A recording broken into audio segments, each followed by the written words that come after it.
Camera, she rolling. Camera. Camera. Welcome back to Splice and Splatter, the official film podcast of Highgarden Entertainment in Santa Fe, New Mexico, where classic horror meets modern gore.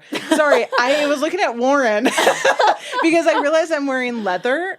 Oh, I'm wearing doing a little check to make sure that you're not squeaking. And like, how squeaky am I, Warren? Can you guys hear me right now too? Not over your voice.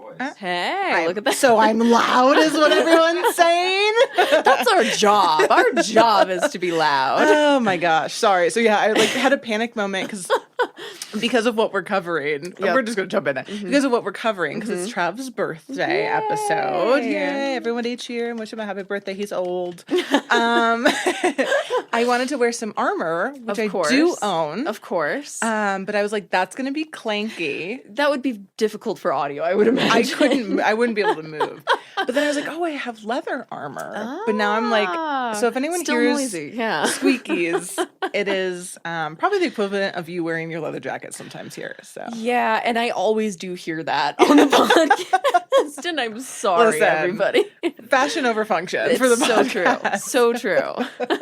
But we're covering Army of Darkness. And Behind the Mask, The Rise of Leslie Vernon. That's gonna be a bitch to put on our graphic. We're gonna have to pick. As I said before we started recording, Travis, I have so many things to say to you about this pick. I'm so excited to hear why he picked these for us. And yeah, our opinions, because I'd only seen Rise of Leslie Vernon once.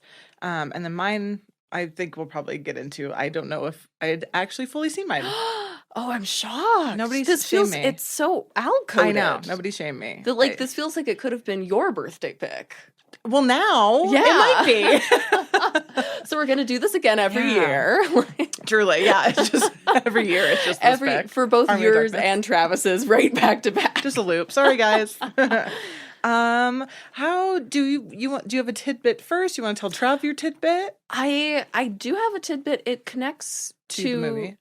It connects my movie to another movie we've covered. Oh. Not to yours, unfortunately. Mine connects to another movie we haven't covered. Oh, so interesting. should we just save? Should we get Trav in the hot seat already? Let's get Trav in the hot seat. Listen, this is only like our second time doing this, guys. We don't know. Yes. Okay. We have no plan. Leave, and Trav is going to come it's in. Jazz, baby, jazz.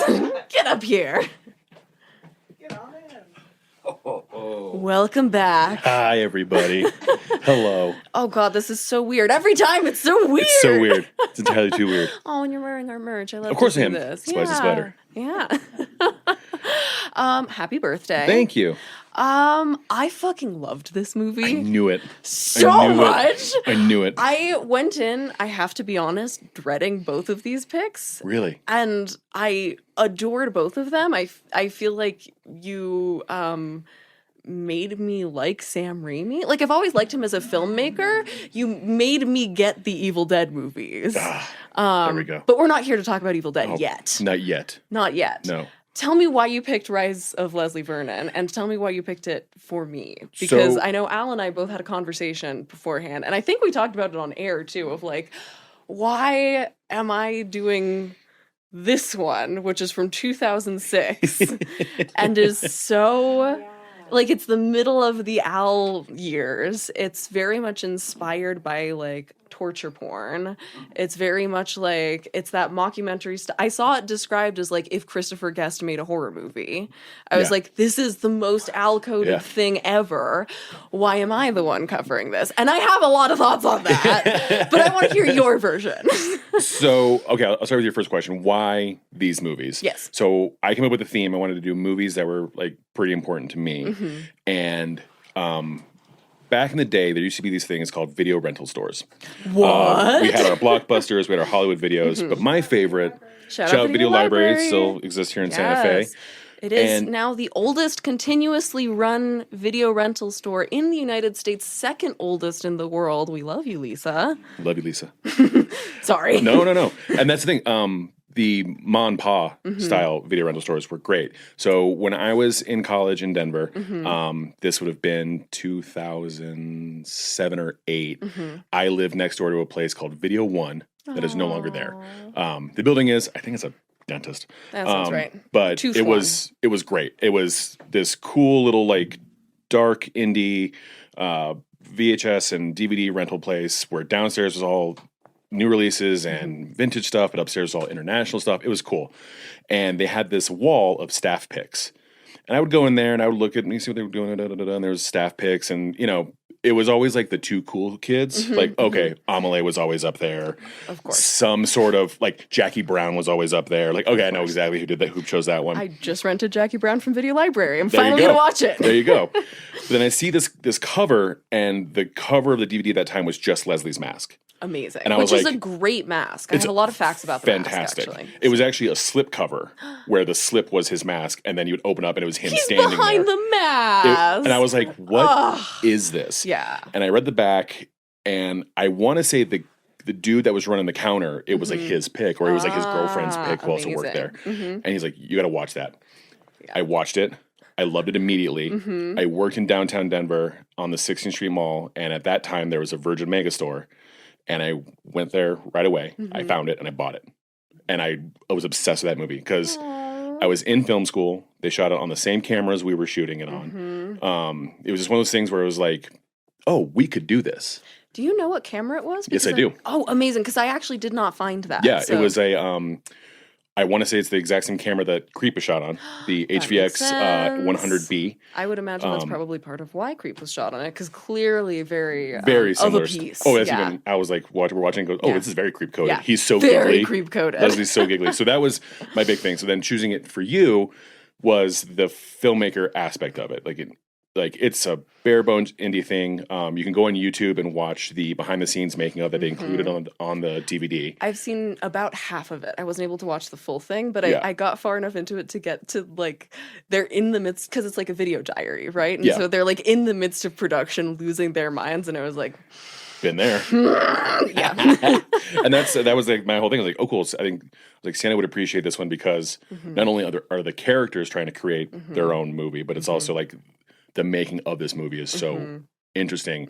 And the fact that they got, it's Zelda Rubinstein's last film, spoiler alert. Robert Englund's in it. Kane Hodder has a cameo. It's one of the best. It's hilarious. I even looked, I was like, wait, is that Kane Hodder? Oh, it sure is. It sure is. Yeah. I even think like post you covering Blair Witch too, the fact that the documentary team is two dudes and a girl. I was like, oh yeah. Oh yeah. So it's all Blair in Witch there. coded, yeah. Which And they talk a lot about too. Oh, I loved it. And the thing that I also love too is at that time for me, we all joked about slasher movies following the different tropes. Like Scream was already out and they were talking about this meta thing. But this is the one where that world existed. And I was like, wait, these characters are real in this world? This is great. Love this. And I think you said to me last week this walked so that Final Girls could run. Yeah. And like Cabin in the Woods. Yeah. Like that wasn't like there weren't movies being made like this necessarily. Or even like I remember leaving Cabin in the Woods and going, that was great. Did you guys ever see Behind the Mask, Rise of Leslie Vernon? Like one of my friends like knew it, right? And like same thing when we saw Final Girls. I was like, oh, this was great. Did you guys ever see Behind the Mask? And all my friends were like, no, what the hell is that? I'm like, this movie you gotta slept. see it. You got to see this movie. Yeah. So yeah, that's why I chose it. I love that.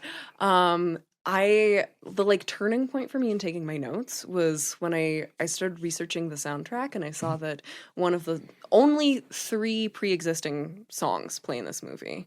Yeah. And one is obviously Psycho Killer over the closing credits, which we're going to talk about how that happened, because like, how did that happen? But one of them is Midnight and the Stars Are Shining, which is from The Shining. And it plays very quietly in the background of a scene. And as soon as I read that, I was like, God damn it, Travis, you knew exactly what you were doing. And then I watched the movie, and we get to the part where Leslie is giving this monologue about like, oh, yonic imagery is very important in horror. And I'm like, God damn it, Travis, you knew exactly what you were doing. The whole movie is a film theory rant corner. Yes, the whole movie's a film theory. I literally have that note. Yeah, Leslie is just giving a film. The entire movie is Leslie Vernon giving a film theory rant corner. When they're in the library, and then when he's plotting out what to do in the farmhouse, I'm like, oh yeah, the womb, the imagery, oh yeah, just one big film theory rant corner. The whole thing, I love it. God damn it, nailed it. I'm so mad. So mad you haven't seen this movie sooner. Go watch Behind the Mask, Rise of Leslie Vernon. It's really Vernon. funny. I was cackling out loud so soon into it's good too. Yeah. It's like just really well done, and I love it. I remember at one point being bothered, like they switched from full like found footage documentary to like a real movie in some scenes, but it's just like at the end of it you're like, no, this is perfect. It's perfect. It's so good how they did that. It's perfect. Yeah. And it really we'll talk about that when we get there. But yeah. All right, you get out of here. Get out of here. We'll get out of here. I'll get back in here. Oh my god, yes, the armor's come out. So good. Film theory, I didn't even fucking think about that. It literally is. I didn't realize, actually, because I haven't talked to either of you really about it. But boy, it really is such a perfect pick. It truly for that. So many of my notes were movie references that I picked up on that I wanted. Some of them were things that other people had noted. Some are ones that I want to propose. And it was just that. It was such a delightful like Easter egg hunt. And I love one of those. Yeah. It was fun. Again, second time seeing it. I'm excited to hear you talk about it because, like, between the two, I do think you picked well, sir. I thought the same thing, that this felt more my vibe for so many reasons. Again, because the first thing I was like, oh my god, he's like Creep. He's like Creep, and I love Creep so much. Well, and it's very Christopher Guesty. Yeah, it really is. What was it, Christopher Guest, but horror? Yeah, like if Christopher Guest made a horror film. Oh my god.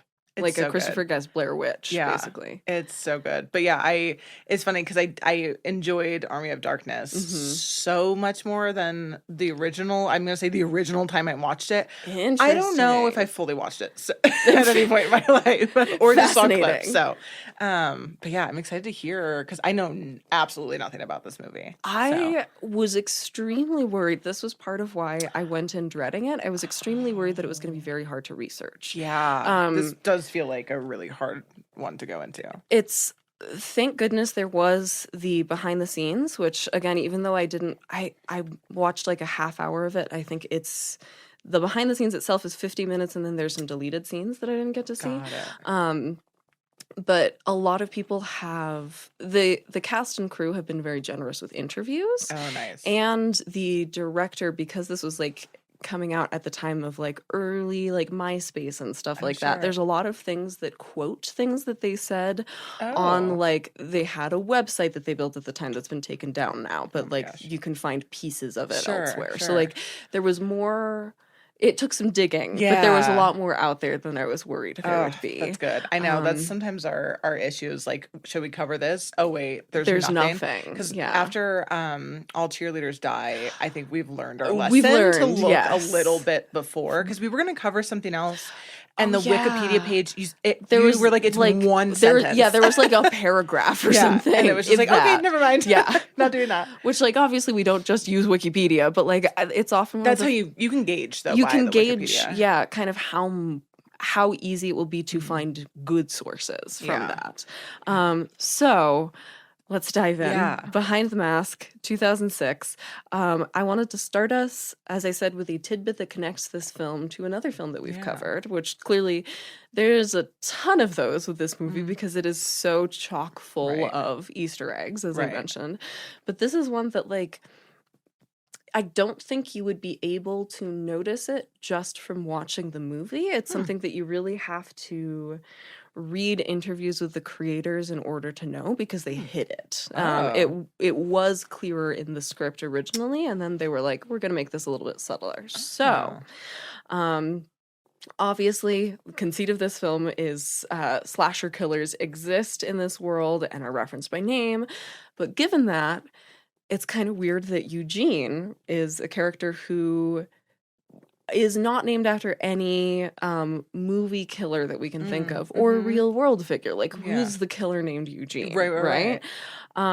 Well, the creators have told us who he's supposed to be.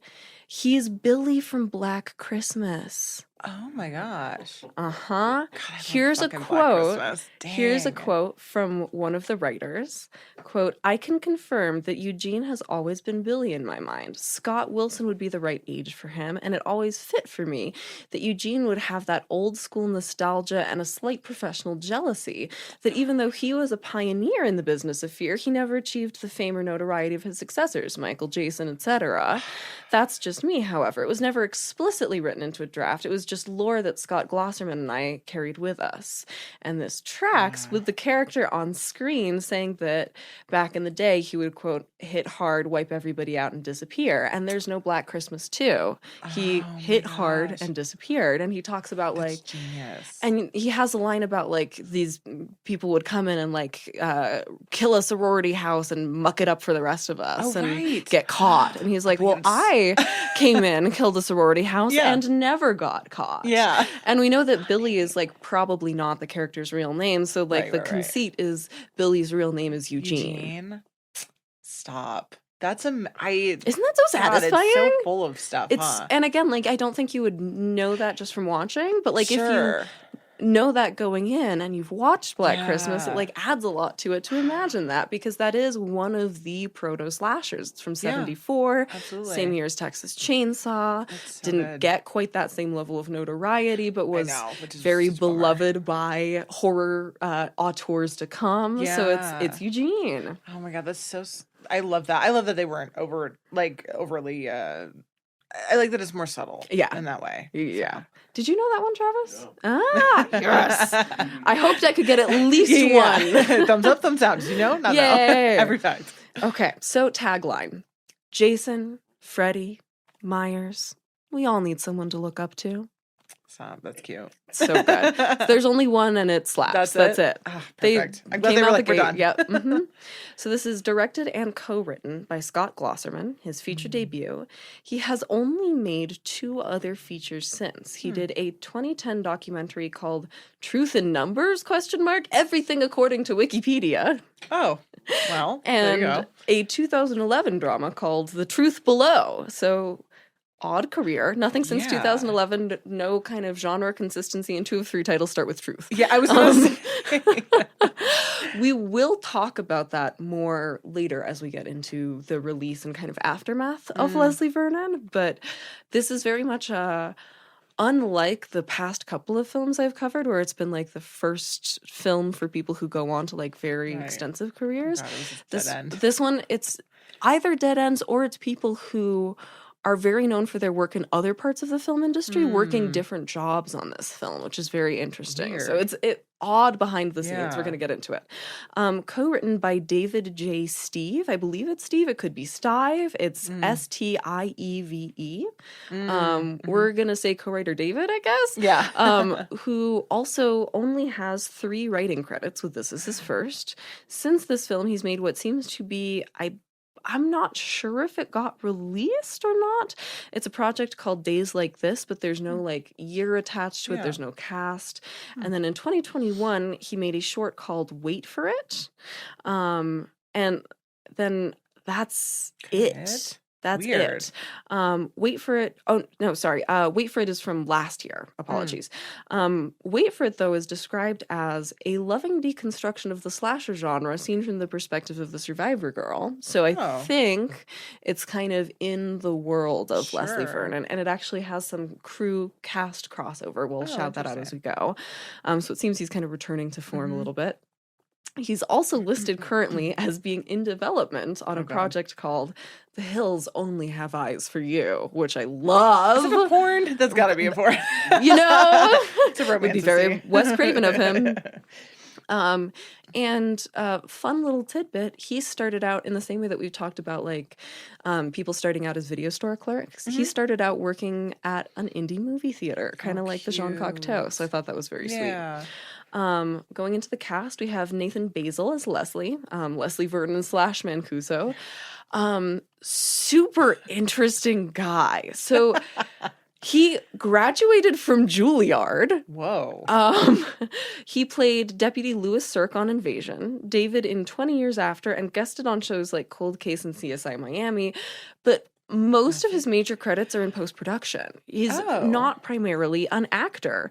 He's been the post-production coordinator for hundreds of episodes of shows like Storage Wars, Deadliest Catch, and 1,000 Ways to Die. Oh my God, he's a reality dude. Yeah, wow. He's a reality dude. And so basically, for those who don't know, that means he's the person in charge of like keeping track of and managing like the workflow between different parts of post. So making sure that the video editing is happening on the right timeline, that the audio comes in at the right point, the SFX, all of that. It's a tough job. Wild. But so bizarre. This is somebody who went to Juilliard Drama School, does this, and is mainly a post-production guy. Yeah, I wonder what his switch was. So interesting. We have Angela Goethals. I don't know how German she pronounces it. I'm so sorry. I tried to find these people pronouncing their own names and I couldn't. It's hard sometimes, yeah. She plays Taylor. She's also Linny in Home Alone. She's Kathy in she's one of the little kids in Home Alone. Damn. Okay. Kevin's sister. Yeah. Kevin's sister in Home Alone. Okay. Yeah. And there's a little shout out to her character there. She has the same like moose pattern on her mittens in this movie. Shut up. That's cute. Just as a little shout out. I noted those freaking mittens too. Yeah. It's a little Home Alone reference because that was one of her first roles. She's also Kathy and Jerry Maguire, Gwen in Spanglish, Angela in Phenom, and Cheryl on Do Over.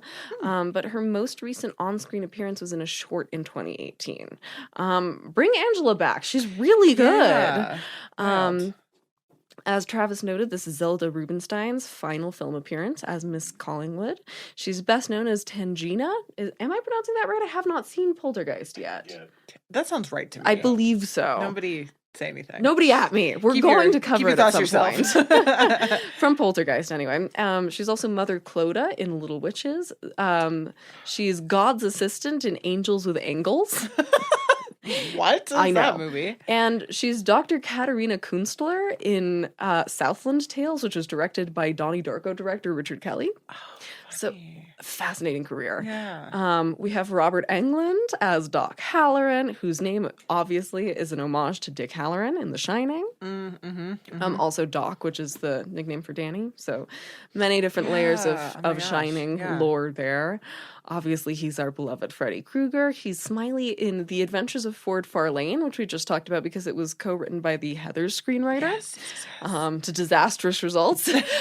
He's Freddy and himself in New Nightmare. He's Jim in Lake Placid, the final chapter, and Lake Placid versus Anaconda. And he appears in an episode of Stranger Things, which I have not caught up with. But there's apparently an episode of Stranger Things with Robert Englund in it. What? I forget which episode. I know we clocked it. Oh my God, that's funny. Yeah, so just felt like I'd 10 years that out. Between seasons. So I know, and I only watched the first one, so I'm very behind, and he wasn't in that one. Yeah, but anyway, Scott Wilson is Eugene. What a career this man has had. He's Harvey in The Heat of the Night, which is fantastic. Dick in the '67 adaptation of Truman Capote's In Cold Blood. So like very early kind of like proto slasher before slashers were really a thing. George in the '74 The Great Gatsby, Scott in The Right Stuff, Jerry Stiller in Aviator, Governor Wallace in Young Guns 2, which I believe shot in New Mexico. Young Guns 1 did. Travis is nodding. Dr. Temple in The Exorcist 3, Ambassador Swanbeck in The Last Samurai, Douglas in Bong Joon-ho's The Host, which completely forgot about that one. He's in The Host. Well, we gotta do The Host. We gotta do The Host. It's horror. It's absolutely horror. Yeah. Also, I just fucking love Bong Joon-ho. Cyrus in Hostels, and of course, probably most famously, Abel in The OA and Herschel on The Walking Dead. Kate Miner, also known as Kate Lang Johnston, or Johnson as Kelly. She's Tori on Persons Unknown, Shira in Necessary Roughness, Ashley in 50 Shades of Black, Tammy on Shameless, and Maya on High Potential. Bridget Newton is Jamie. She's also Claire Hickey on Play by Play. She makes appearances on Silicon Valley, Justified, House, and The OC. And although it's just a cameo, we of course have to shout out Kane Hodder, who obviously famously plays Jason Voorhees. And I found out, I was like, why do I know that name? It's Jason. Yeah. I also found out while researching this episode that he did stunts for Seven, which wow, wild, what a career. And he makes an appearance here at the very beginning of the movie as the guy going into the Elm Street house. Wow, there you go. When the doc crew comes and tries to talk to him, and they're like, nobody wants to talk to us about the events here for some reason. Kane Hodder. Cute. So, background of this movie. Screenwriter David tracks the inspiration for the script back to a very specific moment in his life. Really? And I have a quote from him. He says, "I was talking to my father on his birthday. This was in May of 2001. For anybody who's decided to pursue a career that's off the beaten path, you have to sometimes combat this sense of resistance from people. When are you going to get rid of this dream and get a real job?" So I had that conversation with my dad, explained what's going on, how I'm trying really hard, etc. And he's being supportive. But I always hear that kind of underlying, when's he going to give up on this crazy dream and really lock in? And I get off the phone and was mulling that over, and Halloween was on the TV. So I'm watching it, which I love, and I'm lying there that night thinking of the conversation I'd had, and it sort of melded into my thinking, am I doing the right thing? Am I going to get started as a screenwriter? And it crossed over into this idea of, I wonder if a guy like Michael Myers has moments like this. Did he have moments of doubt? How did he decide to do what he does?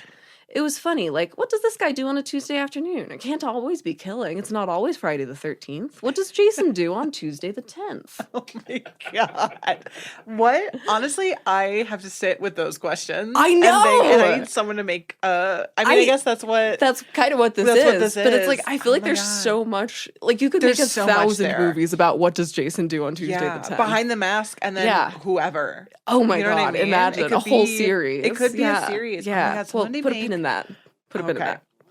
That's such... There's not a series, but we'll talk about some of the things that have spun off from this. Yeah, I love that was because boy, all of us creatives have had that conversation. We know that conversation. Family, mentors. Somebody, not mentors, but like, figures that should be mentors. Yeah. That's so funny. Tuesday the 10th. What does Jason do on Tuesday the 10th? It can't always be Friday the 13th. Sabotages weapons. So how did this writing partnership come to be? Because I think this is, well, I'm going to hold that thought until I explain this partnership. So, director Scott had worked for a while as what he describes as a glorified secretary for CAA, that agency. Yeah. And a friend tipped him off about a screenplay that had just been a finalist in Slam Dance's Best Screenplay competition. And it's co-writer David's version of Leslie. And so he reads it, he loves its humor, but he also thinks he can make it better. Funny. And here's why. I have a quote from Scott. He says, quote, "Though I loved the script, I thought it lacked a quote-unquote true horror sophistication. I saw his script as a wonderful foundation on which to infuse true conventions and archetypes, images and homages of the horror, specifically psycho-slasher genre. If done intelligently rather than haphazardly, I thought the screenplay had the potential to be something more than just a good concept with a punchline. All in all, Andrew and I were thrilled that we'd finally found something out of the ordinary that we could make together." That's one of the producers, / the one who connected them up. He and I optioned David's screenplay, and I worked closely with David on developing the script. So this is the thought that I put a pin in, is I think this gives a really good clue to the dynamic and why the humor works, is you have two co-writers, one of whom adores horror and one of whom knows almost nothing about it. So and that's, I think, a really good pairing to parody a genre. Yeah, absolutely. Because they talk about it, it's like there's certain kinds of jokes that they wouldn't have gotten to had they not had like one of each, basically. I'm sure just like talking to each other, they were probably just cracking each other up. And it's like, I'm sure the horror person talking to the non-horror person, I love those conversations with people who don't love horror, because they get so like, no, why? And it's just like, that inherently is so funny. It's funny. And so you can poke fun at that You need both. Together. Yeah, exactly. I love that. So, There is one major change that happens when Scott gets brought on, and here's a quote from David on it. This goes to something you were talking about. Initially, the story ended where Leslie disappears from the bedroom and goes to make his first kill. Leslie's like, you've seen what comes next, and then there's a little epilogue to say what Leslie did, and he comes back the following year, etc. The point I was trying to make with this was that everything happens before a slasher film, and we've seen slasher films a million times. There's no point to actually show it. So all of the stuff that was shot on film is stuff that got added when director Scott came on board. It was originally going to be just this kind of mockumentary camcorder style. Oh, interesting. Which is, I think it really adds something to it. Me too. I think it and this is something that a lot of both the positive and negative reviews focus in on that last third a whole lot. But to me, I think it's a big part of what makes it feel like a loving homage instead of just a parody. Right. It's like we're gonna poke fun at it, but we're also gonna do it well. Right. That's what I think works with this. Is it could fall cheesy. I think flat? I don't know what word. If it didn't succeed at playing those conventions that it's been making fun of so thoroughly and with such care in that last third, I think it would make the first 2/3 fall flat afterwards. I think it's the fact that there were moments there that are actually scary, that it's shot beautifully, that like it's atmospheric, that allows it to feel like this isn't making fun of me for loving horror. Yeah, this I can do horror too. Yeah, exactly. We laugh because we love. Yeah, you know. I love that. So themes, approach, and history. When asked what his biggest influences and inspirations were, director Scott gave an answer so weird that I had to quote it because it just feels like it really just gives you a sense of the sense of humor that this person oh no does it. Okay, so he says, quote, like I just picture this to the tune of like my favorite things from The Sound of Music. Okay. Got it locked in. Yeah, I could go on forever, but some of my biggest influences include Sunshine and Injustice and Puzzlement. Also, Cameron Crowe and Stanley Kubrick, Guillermo del Toro, Gus Van Sant, Rian Johnson, Craig Brewer, Macy Gray and the Boss, Walt Whitman. Macy Gray? Yeah. I do. Sorry. I know. Continue. Rand and Twain and Salvador Dali and the Lost Boys of Sudan. The end. The end. Yeah. This guy, was he just like, what is his mind like? He was like, here's Sunshine and Injustice and Puzzlement? And Macy Gray. What? I mean, he was like, listen, I'm going to list a bunch of things so no one everyone could be like, I see agree that. With one of them. There's something for everybody in there. Sunshine, Injustice, Puzzlement. Was he just... Oh my. I wonder what, and the interviewer was like, and thank you so much for your time. Like it just kind of, the sentence just ends after the like, Lost Boys parentheses of Sudan. Oh my God. I'm like, that's wild. What?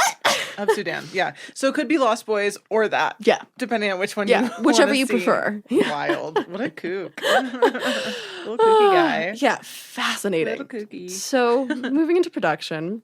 Although this is set in Maryland, in the area where screenwriter David grew up, production took place in and around Portland, Oregon. Yeah, which I think it does a good job of looking like it's very East Coast. I feel like, I mean, sorry if anyone's from either of those places, but I do feel like they have that like fall. They have the same fall vibe. That I'm like, they feel cozy and the architecture maybe. Obviously, they shot this at the right time of year, which is a very big part of the atmosphere feeling the way it does. Other kind of small towns around Portland that they shot in included Troutdale, which is the main street they use in Troutdale, sorry. St. Helens, Sovey Island. There are several others. And they mention on the behind the scenes that they began production in October of 2004, which is fascinating to me because this comes out then in early 2006, which means this had a long post-production process. We'll talk a little bit about that and about why it was so long, but And as is so often the case on a really low budget movie, they did not have all of the locations locked down when they started shooting. And so there's a lot on that behind the scenes of them like scrambling around trying to find locations while they're in the midst of production. And so co-writer David is like on set rewriting scenes to fit the locations that they have, which it's very that's something that you do in the low budget world all the time, but you can really see how new they are, how fresh on that behind the scenes. They're like, I didn't realize that you have to like write it to fit what you have. Oh my gosh, I have to watch this behind the scenes. It's deeply charming. It's very much shot the way Leslie Vernon is shot, and it's extremely meta, as you would expect. I'd love for you to take a guess at the budget of this film. That's why when you said budget, I'm like, shit, I have to guess at some point. Yeah. It's because I felt like I had a very hard time pinpointing this one down as I was watching, because there are those two drastically differently shot segments. Yeah. Like 500,000? Not far off. Total, including post-production, was around 800,000. Oh, okay. So that was a little far off. I don't know. Yeah. You're in the under a mil. So under a mil. That's actually like more than I. It's. Obviously, I guess 500, but I thought it was. I almost guessed lower. Yeah. Yeah. There's a lot of it.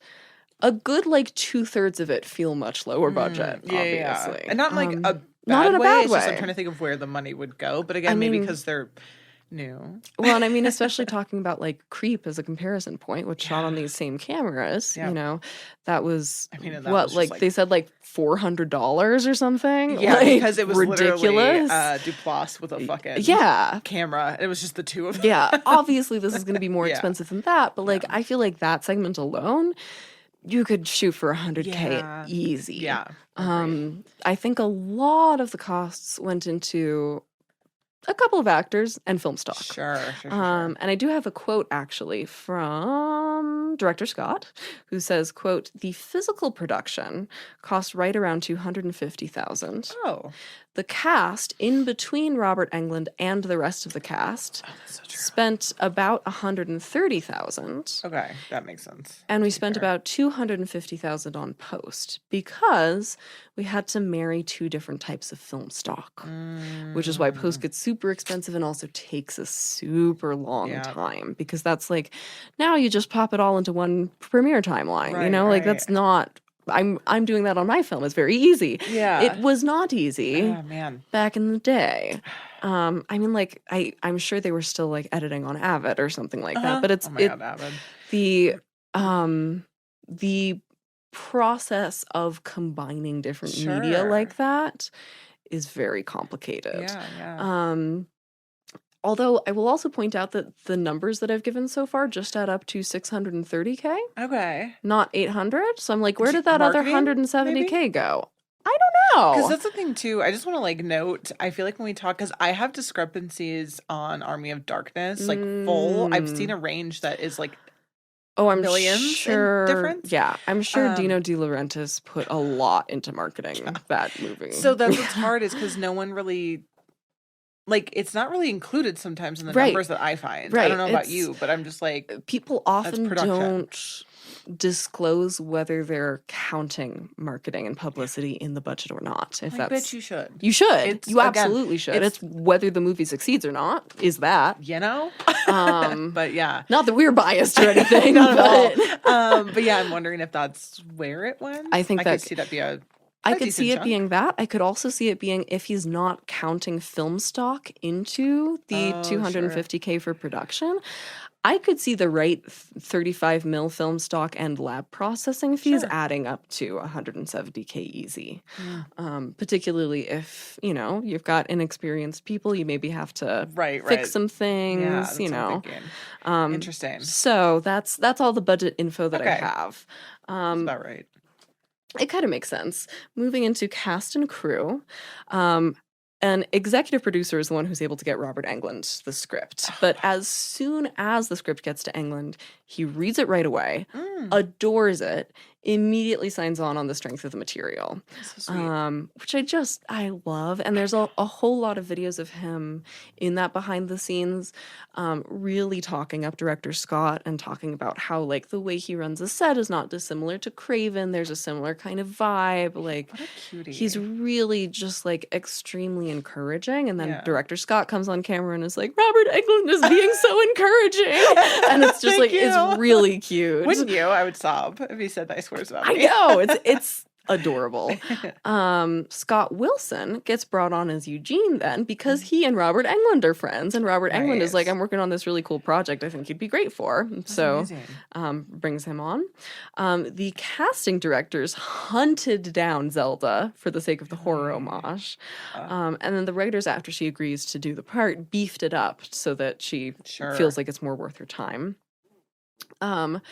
Nathan, who plays Leslie, personally convinces director Scott that he's the right one for the role. And it takes a while to win Scott and David over, actually. Here's a quote from Nathan. He says, quote, "I had to talk Scott into casting me. My take was different from what everyone else was doing. The script seemed to call for evil," and he's got a capital E there, incarnate. "I remember being at the audition and there were guys who were screaming during their audition, angry, evil. I believed evil was more powerful when it wasn't apologized for and exercised with venom. Evil is most powerful when it's employed with great understanding, calm, dignity, and calculation. In short, I thought Leslie could draw an audience in by being relatable, then turn them on their heads by revealing his darker impulses." Which, that's the right take. Had this been screaming, I can't even. The movie wouldn't have worked. It wouldn't be good. Think. It just would not be good. Especially because that's not in line with the horror homage. Because you think about like Freddy makes jokes, but like Jason, like Texas Chainsaw Massacre, like these Leatherface, these are characters who are very quiet. Oh yeah, absolutely. They're not. They're not monologuing at you. No. Imagine. This is what it would look like. Give that boy some screen time. Sits down and is like, okay, so the thing about yonic imagery. Leatherface film theory rank corner 2026. Intelligent behind there. I feel like he would be. I know. I feel bad. I love him. I know. I feel like Leatherface would have like a very intense gay accent. Oh my God, stop. We need to make, gonna say. Again, behind the mask and this Leatherface. Yes, the rise of Leatherface. That's so cute.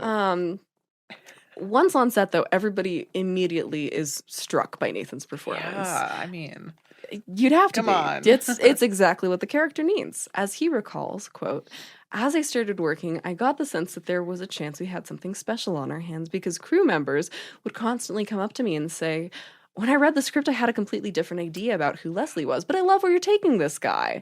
The crew's encouragement always let me know that I was on the right track. I think most people saw him as this big, burly guy who kills people and says funny stuff now and then. I went a different way. I wanted him to be relatable," which, like, I also think it helps that he looks like he's very short. I was going to say, yeah, he's, like, very scrawny. Yeah, he's very, like, I feel like that it makes it funnier. It makes it funnier because, again, that's why he has to do so much work. Yes, that's why he's got to do all that cardio. Yeah, he doesn't have very long legs. He's just trying to vibe through it. That's so funny. Also, the line in the library where he's like, "Paradise Lost, found it." That kills me. Improv. That line, fucking, he just pulls it out and then just puts it back. Improv. The spirit of Leslie ran through that. I was gonna say, I mean, there's no perfect person. He's just like so he's so unsettling. The fact that the casting crew didn't lose it at that, the way he just like pulls the book off the shelf. Oh, I'm sure they all found it, did it, and then just had to cut it. It's so good. Found it. He looked at that shelf as they were setting up. He was like, "Oh yeah," he was like, "I got this." Yeah, he had that like on lock going into that take. I was that like, was "Is not that actually the book?" moment. Yeah, it is. That's great. Well, and I feel like that. that might not even have been a production design detail that they specifically I don't think it had was. that book. But I feel like I could also see him having gone through the library and been like, I'm going to grab Paradise Lost. This is funny. Yeah. Wait a second. Yeah. Found it. Yeah. Which so funny. This is like kind of a out on a limb thought, but I do think that there's a way in which it feels to me like it kind of makes sense for somebody who's good at post-production to have such good comic timing, because like it's so much about knowing the right moment for things to happen, and absolutely. like he's got that innate sense, like that clock is just so on point. That's so true. Oh, I forgot to shout out earlier, but weird little tidbit, both of these films, actually, I know people who worked on. Oh, yeah. Super weird. Didn't have a chance to talk to either of them. One, because the one I know who worked on yours is dead now. Oh, well, you know. Which you don't want to bring out your Ouija board? God. Honestly... I feel like he would come out and he would have some really funny things to say about it. R.I.P. Eric Witt. I really miss him. I'll shout out what he did on that when we get to your segment.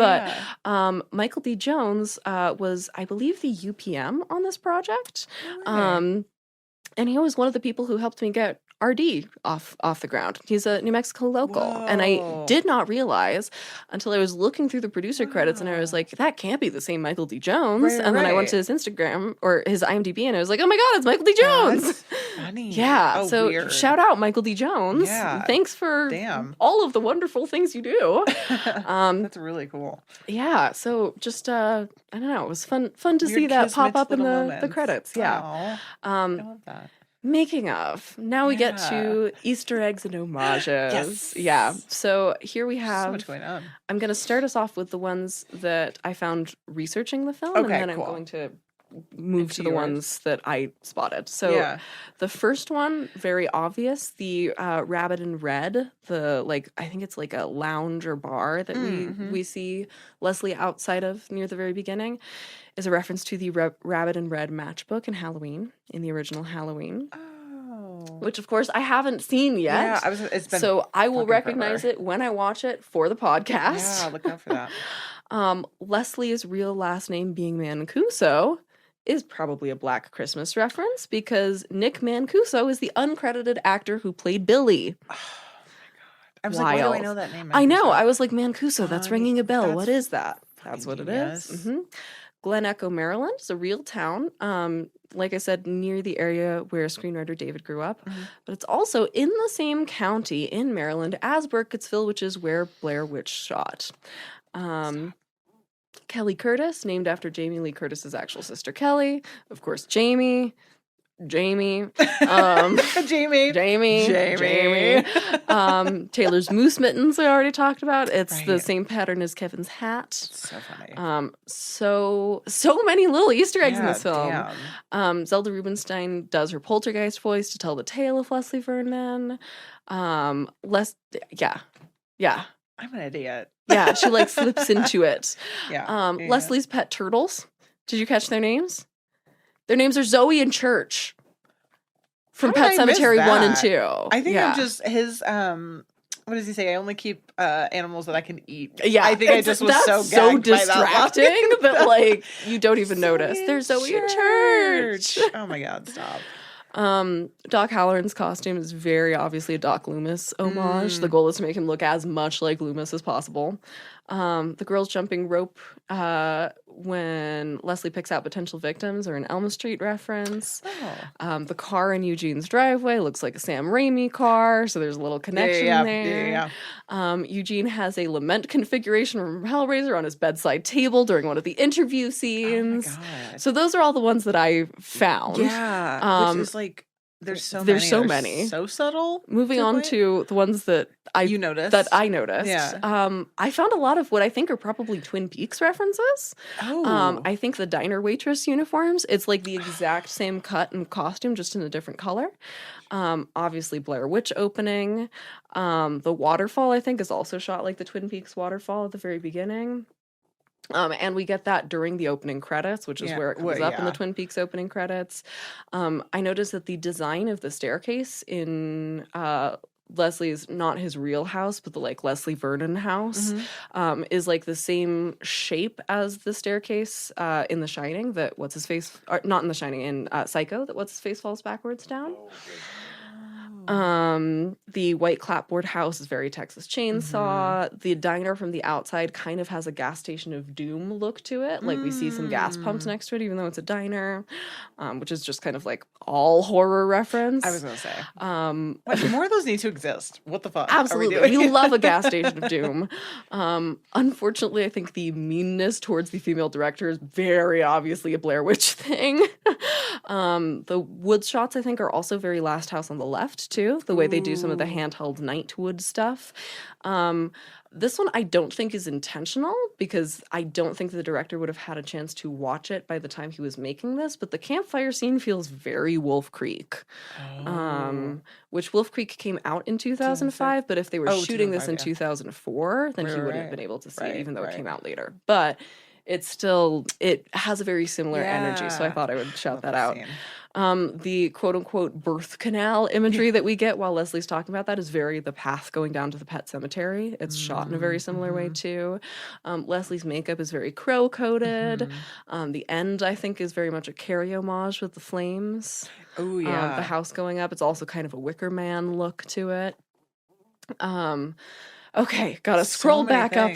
So many things. Isn't that wild, though, that you can, like, puzzle piece? It just, I feel like every single film we've covered has, like, a little something. I was gonna say, here. I bet just every frame of that every film frame has something. Every frame of painting. What's that? Yeah. Okay, moving back into production. Yeah. This is... again, what a weird cast and crew this has. I don't understand what was happening on this movie. This is what I'm most intrigued about. It's I've been waiting for this. Okay. Shot by Jerome Prezant, who is the main DP for Poker Face. Whoa. What? Whoa. Isn't that wild? Whoa. I know. Before that, he also shot Daybreak, Mr. Corman, and Don't Make Me Go, as well as director Scott's The Truth Below. So they'd worked together on that. But like the main thing he's known for is being the DP of Poker Face, which like is famously incredibly shot. Yeah. But like shot so differently than this. Like never in a million years would I have thought that this was the same cinematographic eye. You kind of get like a vibe. Right. You know? Not at all. Yeah. Not at all. And also a note on the choice to obscure the camera crew until we move into the non-doc segment. Yeah. Here's a quote from director Scott. I don't think anybody had noticed that. What's really funny was that Ben Pace, who played Doug, could not understand what I was going for, which was do not show your face. He kept cheating his face to the camera, and I kept telling him, no Pace face, no Pace face, which became a running joke throughout production. No Pace face. Poor guy. He's like, no, I'm going to get my moment. I know. That's so funny. Production design is by Travis Zaverney, who may be best known for his work as a director because he directed the 2016 Cabin Fever. Whoa. So, again, what's going on here? Yeah, flip-flop. While I was watching the credits, I noticed Travis did a lot on this movie besides being PD. He also, he did a lot of the storyboarding. Wow. He has a cameo on screen. He, oh my gosh, I think he was the B unit director too. So he did a lot. His name came up in the credits like 5 times. It was very interesting. Good for him. Costume designer is Raquel Jaffe, who had only costume designed one short at this point and hasn't been department head on anything since this film, which is crazy because she's been the set costumer on things like Blonde, Westworld, L Word Generation Q, Penny Dreadful City of Angels, Angie Tribeca, Community, Glee, Straight Outta Compton, American Horror Story, Always Sunny. Christ. Why hasn't she's been set costumer on everything wildly successful and has only gotten to costume design this movie. Wild. And a short. Yeah. And that's it. Huh. Wild. It's like I don't know, she's choosing that for herself. Me too. And if not, somebody go hire Raquel. Yeah, clearly she knows what she's doing. Oh shit. Mask design. We had to talk about the mask. which I've got to go back down to my notes. I wrote while I was watching, the mask is giving Edward gory Ninja Turtles. Oh my God. I said it was giving salad fingers. It is giving salad fingers, but mixed with what? Yeah. Yes, Edward gory Ninja salad turtle. fingers. Yes. Edward Disgusting. Ninja salad fingers. Oh. That's so funny. I didn't find a costume designer interview about the mask, but I did find a director breakdown of it. Here's Scotty is what I wrote in my notes. I love when we write like little jokes to ourselves, and then you read them back, and you're like, "No, it's funny though. That? That's funny. That's funny." Okay. Here's Scotty. There were two components to the mask. The more superficial component was Leslie's legend that he created for himself is that he fell to the bottom of the river and was picked apart by turtles. So there's a little bit of that turtle look to the shell of the mask. Yeah. But that's neither so here nor derpy. there. It's so derpy. The real inspiration of the mask was that because Leslie's mythology was that he was killed as a boy and is now back and he's hunting. So we went and we looked at pictures of fetuses, and we looked at that undeveloped, smooth, nondescript fetus look. Oh. As gross as it sounds, the mask is representative of that. We just added hair to it and hollowed out the holes and tried to give the mask a pretty nondescript expression. We went towards the avenue of nondescript. If you look at Jason's hockey mask or Mike Myers' masks, you see they're very neutral, but that neutrality lends a sense of terror. You found out what's happening behind the mask. I can't get over that it's inspired by a fetus. Fetus turtles. That's disgusting. Fetus turtles. Edward gory fetus turtles. Oh my God, gross. I mean, well achieved, because it's so like. Yep. My thing is too, like, imagine dying. I'd rather see a horrifying mask, like Art the Clown. Give me Art the Clown making fucking fun of me as I'm dying with his horrifying comedy. Give me Bad Ash. Yeah, but which I also didn't realize was like badass until saying it out loud yesterday. Feel real dumb. That might be me right now, to be fair. Bad Ash. Yeah. He's a bad Ash. Damn. But imagine that fucker looking at you. Yeah. It's so scary. Smooth, Edward gory ninja. Edward gory fetus turtles. Yeah, gross. Gross. Yeah, disgusting. It's also just like I love how unlike any. It's very original. Yeah, like it's an homage, but also original. Yeah. It is, and it also he did not talk about Eyes Without a Face, but it feels very in the vein of Eyes Without a Face. I just got a horror book for my birthday from TRAV. And one of the first pages did somebody just bark? I just flipped to, I think it was the chair. I flipped to was Eyes Without a Face. I need to rewatch it. It's it's so good. So I'm so glad we covered that one here. If you haven't seen it, go back, listen to our episode, and then watch it. Yeah, but there's some fucked up shit about that, like the making inspiration of. It's an upsetting one. But anyway, if you want to be really, if you're not upset by fetuses right now, go back and watch that or listen to that episode. True, it will upset you. It will upset you for sure. So the mask look, along with the rest of Leslie's like waffle fabric outfit that he's wearing, the PJs, was designed by a guy named E. Larry Day, who had just come off working on The Ring 2, also in the Portland area. And they were like, oh, this guy's a local. He just worked on Ring 2. Let's grab him. Nice. So he did like the monster look for Leslie, basically. Wildly ripped shirt. Yeah. Dare I say it was like a thrashed? Like, I'm like, that would go for like $500 on absolutely. eBay. Yeah, that's very like customized. I want it. But like I feel like you could picture Leslie carefully sitting there and ripping the edges and distressing them and like taking his lighter to it, you know. It looks scary. Yeah. Rubbing a little moss in the corners, Beetlejuice style. So the composer is a man named Gordy Hobb, who mainly works on video games, and he's done a ton of video games, including Indiana Jones and the Great Circle, a ton of different Star Wars games, Walking Dead Survival Instinct, and he also worked on writer David's short, wait for it, from last year, which I believe also has Nathan, our Leslie, in it. So, I'd be interested same to see him again. Writer, star, and composer. Very cool. And as I mentioned, there are only 3 existing songs on this soundtrack. Midnight, the Stars and You, which I believe I accidentally called Midnight, the Stars Are Shining, because it's from The Shining. Oh, but, funny. Bound to Crash by Venice Maki, which is just like a song that came out that year. Okay.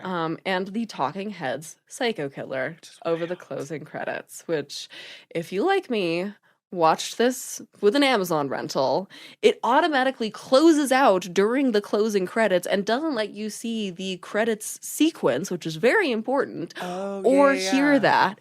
I had to go back and find a ripped version of it on YouTube to catch that because I knew that scene was important. So if you're watching on Amazon, make sure you actually watch through the credits. Yeah. And rant.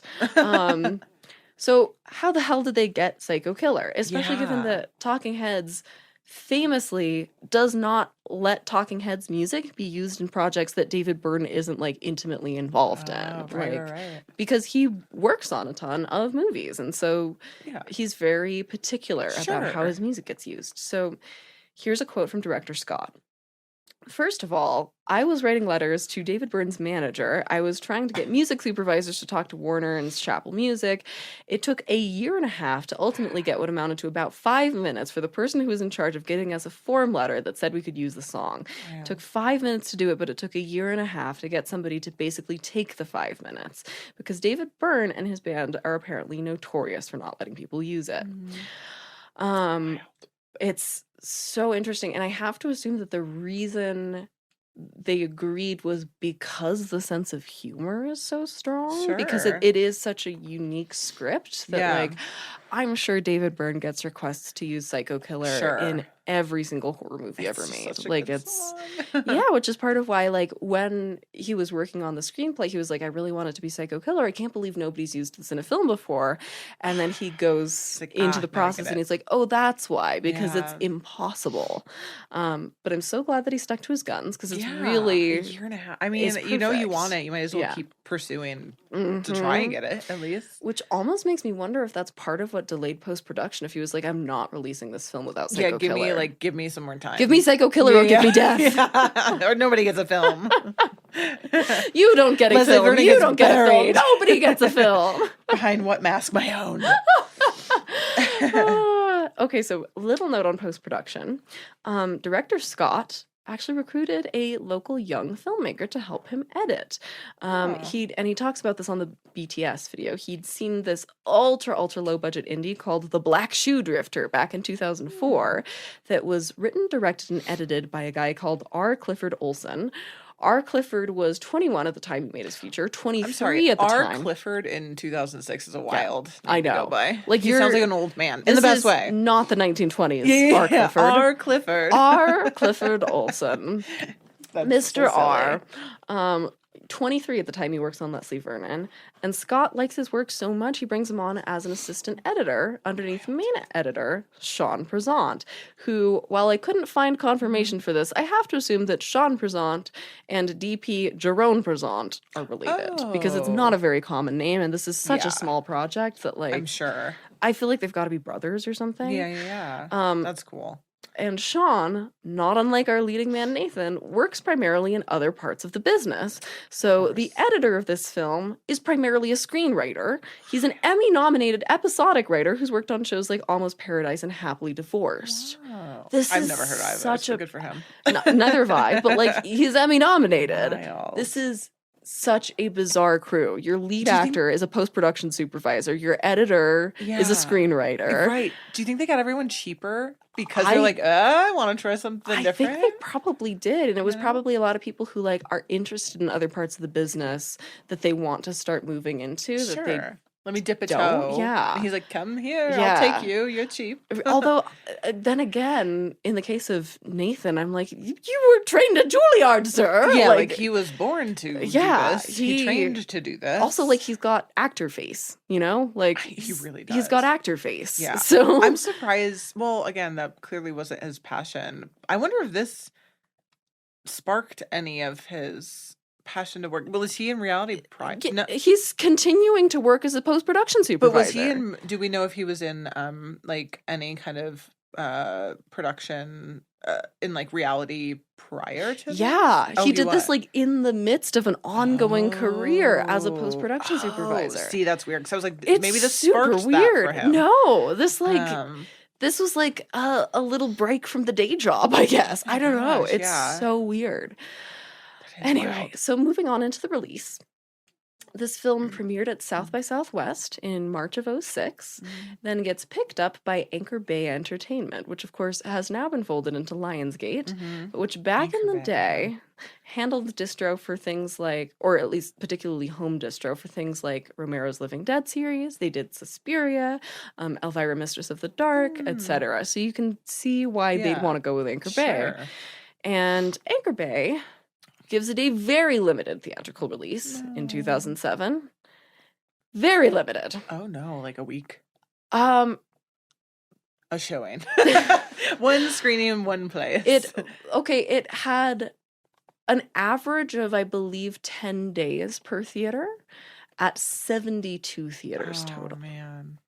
So it makes $69,000 at the box office on an $800,000 budget. Okay, so that like hanging $170K did not go to marketing and did not go to distribution. No, it did not. Damn. So, bummer. Which I'm like, you couldn't really expect more at the box office if you're only putting it on 72 screens. Like, there's no. For 10 days, like how many screens are, you know what I mean? Of course, you're not going to make any money. I guess we have to assume that Anchor was counting on it being a home movie more than a theatrical movie, but put a pin in that because we're going to come back to that in just a second. However, first, we'll talk about the reception. Critics generally on the positive side, more so than you usually see when a film like this is first released. It usually like takes a while to come around to it, right? This holds a 76% from critics and a 75% from audiences on Rotten Tomatoes, which is like the closest we've ever seen, I think. And good or bad, almost all of the reviews end up comparing it to Scream. Which like I'm nothing like Scream in my opinion. It's literally just a horror comedy that talks about the rules of horror, which like most horror comedies do. Yeah, honestly, But okay, sure. It's like trying to do exactly the opposite.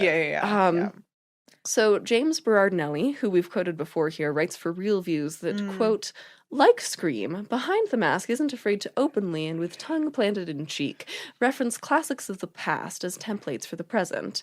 And he goes on to say that it, quote, provides a fresh, chilling breeze through the stale air of the crypt that has become multiplex horror, which I wrote was like an incredibly unoriginal way to call a movie original. Like, get more creative, dude. Yeah.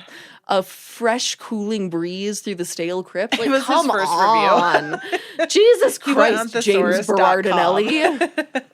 He was trying to write poetry. On the other side of the Scream comparison coin, though, Ed Gonzalez in The Village Voice wrote, quote, desperately overcompensating for the fact that most horror films are already parodies of themselves, Behind the Mask takes a bite out of the dumb Scream franchise before devouring its own tail, proving that you are what you eat. Which these guys need to learn how to write. And I think it does a really good job of demonstrating the, like, is this critic bringing the right expectations to the table? Because if you've got two critics both saying this movie is in the same family as Scream, and one is saying that because of that it's good, and one is saying that because of that it's bad, I think only one of those critics is bringing the appropriate standards to the table, because it's clearly you're taking issue with what it's trying to be, not with how it's doing it. Right. Which, like, that's, if you don't like meta horror comedies, you can't fault a film for being a meta horror comedy. I know. Listen, we've learned with these reviewers. It's classic. It goes on to screen at other festivals, wins a whole lot of festival awards, actually, including Audience Choice at Toronto After Dark, which is awesome. But that only goes so far without good support from a distributor and a marketing budget. So the creators, now we get to take that pin out. The creators have been pretty open about how disappointing the marketing was. Saying, quote, right after the movie, we were thinking, okay, if Anchor Bay somehow blows this up. And at the time, the Weinstein Company and IFC had made offers. And we know the Weinsteins, even though they're pieces of shit. They would have. They were great at marketing They would have marketed the shit out of this. It would have been so Think how well this film would have done as a Dimension Films release. Yeah. Damn. I'm so mad on their behalf. Continuing the quote. If we truly get a good theatrical release and this thing gets some legs, maybe we just do Leslie Vernon horror movies. We go the New Line Cinema route, we go to Dimension, we just make this great Leslie Vernon movie. And the thing is, you can understand why they would have gone with Anchor at the time, because that's the place that was distroing. They also did all of the Halloween series. And if they want to be this kind of a franchise, it makes sense. But like, God, I feel like this would have done so much better under the wing of Dimension, just because, again, they're terrible people, but they knew how to do a theatrical release. Yeah, they push it out to everybody. Yeah. Damn. But why did this happen? I think this is really, really interesting. I found a quote from director Scott around at the time of the release, probably like a year or two afterwards, that I think gives some fascinating insight from today's perspective. He says, quote, "There's a dark side to theatrical movie distribution when it comes to small, tiny films. Companies like Anchor Bay say that they're going to do a theatrical release, but what they really want is mainstream reviews to put on the DVD box. So what they'll do is they'll hire a theatrical booker to find any theater within a market where a major newspaper is still going to cover it. So if it's in Washington, D.C., it's not like the movie's playing in Georgetown where a bunch of Georgetown seniors can walk into a theater. We're playing in Sterling, VA, which was 22 miles away, so nobody's going to see the movie. But nevertheless, it's listed in the Washington Post, and if it's listed in the Washington Post as a theatrical movie, then a critic for the Post is going to review the movie. And if that happens, then Anchor Bay can plaster that review on the DVD, and it looks as if it had more of a pedigree because technically it had a theatrical release. That is the dirty little secret." That's fucked. It's fucked. Wow. The thing is, what made my jaw drop reading this is like what he's describing is no longer the dirty little secret. That's like the way most movies are marketed now. Right, so they could steal those quotes and like... Yeah, that's like the norm for everything but the biggest releases. And particularly, think about how Netflix does releases. That's like a big part of why... Thank goodness the Santa Fe International Film Festival is bringing Guillermo del Toro's Frankenstein to Santa Fe. Apart from that, we weren't going to get a screening of Guillermo del Toro's Frankenstein. Oh. It wasn't scheduled for a theater here because it's a Netflix release. And Netflix, when it releases a movie, will play it for like 2 weeks. Even if it's a giant Guillermo del Toro blockbuster, and they'll only play it in theaters that they're mandated to in order to qualify for the Oscars. Which is the only reason it could potentially play in Santa Fe. Is because we have Oscar voters here, and so they have to play it in areas where there are large concentrations of Oscar voters. So they'll do like 2 weeks of release to get the theatrical quotes, get the Oscar qualification, and then pull it from theaters to just get what they need. To get the costs cut. So, like, what he's describing happened to him that did Leslie Vernon so dirty. The norm. Is now what's happening to things like Guillermo del Toro's Frankenstein. That's wild. It's fucking wild. Like, this was the dirty little secret of how we destroy indie movies. That's now what we do to almost everything that's not like Christopher Nolan's Oppenheimer. I fully believe that now. Like, it's super fucked. Yeah. And everyone knows, but it's still... but, like... they're like, what? It's really like hearing it described that way. It really like pulls back the curtain a little bit. The mask pulls back the mask. Leslie Vernon's underneath. Wild. He's here to kill the film industry. Okay, influence. So the classic cult horror conundrum: to sequel or not to sequel? There has been so much effort to make a sequel happen over the years. Everybody wants it. Everybody on the crew wants it. Everybody on the cast wants it. Here's a quote from Nathan Basil, though. Quote, "I don't think we'd undertake a sequel unless the script is as good or better than Behind the Mask. The first was so good, it would be pissing on Leslie's legacy to set out with anything less than inspired, and Leslie would have never done that." Oh my God. Which I mean, love. He's so right. And I'm so glad that he has the love for the... And he would have to come back too, and I feel like if he didn't like the script, that project's dead. Director Scott, always super excited about the idea of it, though, actually launched a campaign to fan fund a sequel, which they were describing as a quote-unquote spree make. Stop it. Adorable. Which is like a sequel, prequel, remake combination. Cute and spree. A spree make. But by 2017, he felt like changes in the horror landscape were so drastic that it might kind of affect the story. And he says, quote, "The script itself captures that mid-aughts period in the midst of the torture porn found footage genres. It had a lot of interesting things to say. Today, that script, that film, is almost like a period piece because I don't necessarily want to bring it up to the current day, and yet certain things feel maybe a little bit older period, depending on how you look at it. I think we captured the essence of what was happening several years ago. If we do get the opportunity to make the film, I'm not sure I'd want to make the screenplay any more current. It's a little bit of a conundrum."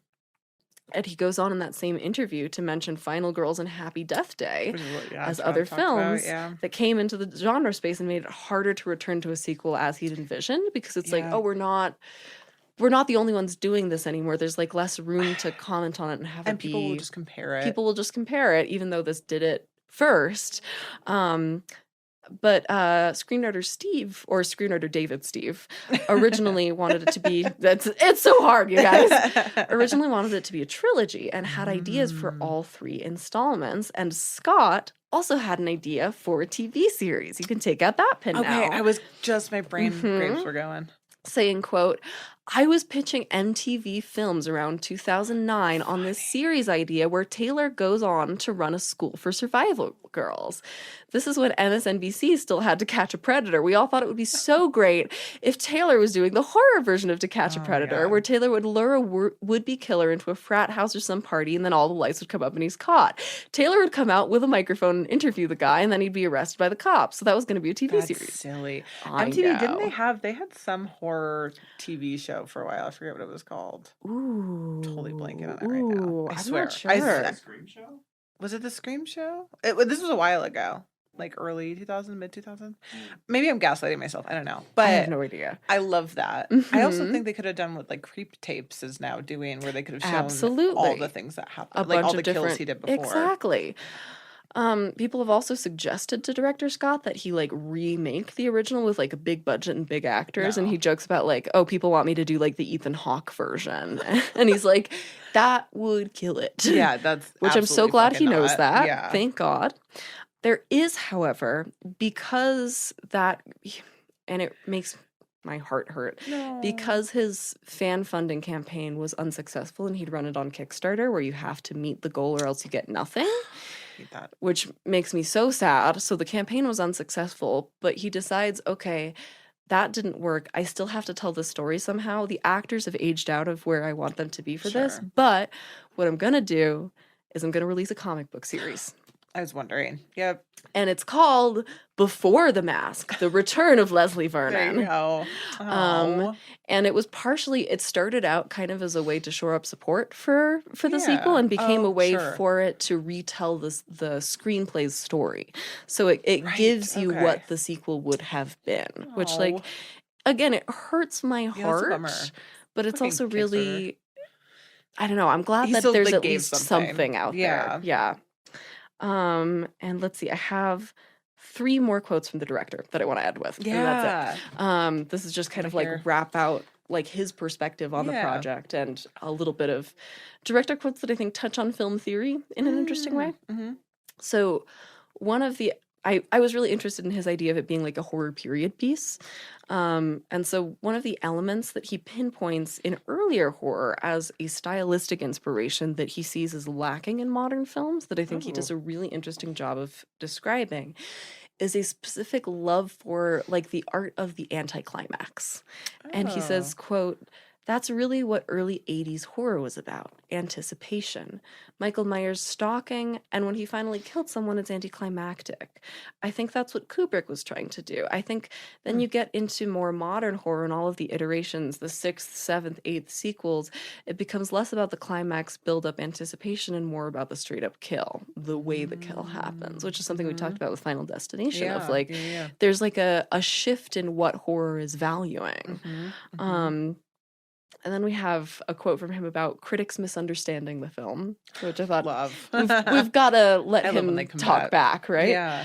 "First of all, we weren't going for gore. We were going for an 80s-ish style of horror. Like when Michael Myers gets the coat hanger in his eye, there's not a lot of blood. So we were paying homage to the early 80s slashers. We were tame on the blood, and mostly in the few scenes where we went over the top, like the scene of the post hole digger, I mean, you're just laughing with it because you acknowledge the shot's awareness for being gratuitously over the top. So to think that I'm getting flack for not being gory enough or for being conventional, that was intentional. I'm not really sure if people understood what we were going for, which, like, clearly they didn't. Yeah. And then I felt like after all of that, we have to, especially because this is kind of like a sad filmmaking story, end with an uplifting filmmaking note. And anytime I find like a filmmaker quote that is heartwarming or inspiring, I feel like that's like the best note to end on. It is. Yeah, I love that. So here's at one point, Scott was asked by an interviewer how he defines filmmaking success. And I really loved what he said. He says, quote, "A filmmaker may not end up executing on everything he or she sets out to do, but so long as the filmmaker pursues a passionate vision for his or her project, I think there is a magic in the end product that will be reflected." Aww. It was just like, that's so It's so sweet. true, though. That belief in it is just incredible. Because there's still people out there that will There's still people out there. love it, and it's such a good movie. And then just like looking back through my watch notes, the VW bug in that color, also Bundy reference. One more reference that I missed. That's him driving a tan Volkswagen. That's a Bundy thing. Yep. The pro-life Leslie, so funny. That killed, and him just like leaving the interview. Empowering herself with cock. Can't deal. I know. That line fucking so killed good. me. Like, there's so many moments with him. I just want to see him he exist is more. I will never write a film theory rant corner as good as Leslie Vernon's dialogue. He's empowering herself with cock. He has a lot of life left. It can happen. During let's see, what was it? Oh yeah, yonic imagery is extremely important in our work. Yep. Me on set constantly.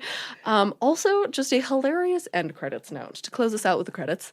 I love watching, again, especially because this one has a great post-credits or during credits sequence. I love watching to see where filmmakers leave Easter eggs in the credits because you know a filmmaker like this is going to. This isn't so much an Easter egg as just something that paints a good picture of what this set was like, but they have a shout out to not one, but 4 beer and drinks provided by companies.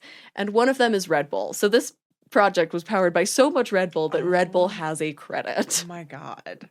That's incredible. Gives you wings. Yeah. Not sponsored. Yeah, not sponsored. Haven't had one of those since I was 13 years old. That's so Rise of Leslie Vernon.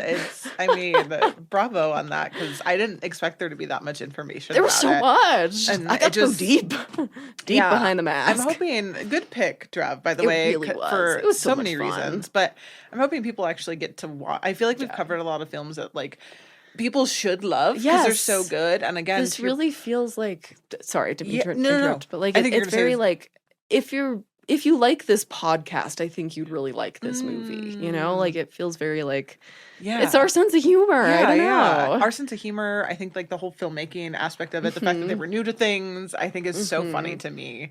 And everyone working in different departments, like my God, and they did it so well. Yeah. It's one of the. Which is actually kind of shocking. There's this adorable interview with director Scott after the first day of shooting, where like clearly the person behind the cameras just asked him like, "How did it go?" And he goes, "It went really well. At least that's what they tell me.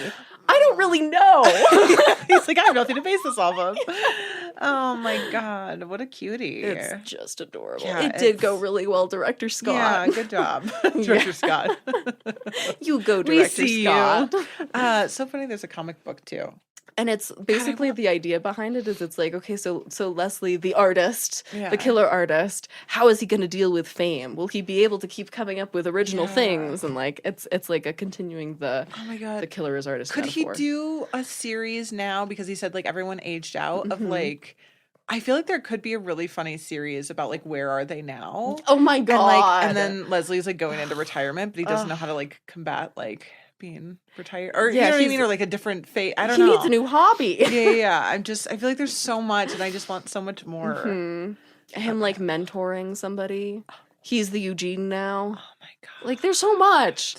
There's so much in this world. I was gonna say with his original idea with Tay too, kind of having because the worlds collide, and it's supposed to be in the unrealized sequel. It becomes like a kind of fucked up love story between the two of them in the same way that like Eugene, like Spike and Buffy. Yeah, like the final girl, what they call the survival girl, always ends up with her captor, her murderer, and so like it was going to be Taylor and him ending up together. Listen, we can still make this happen.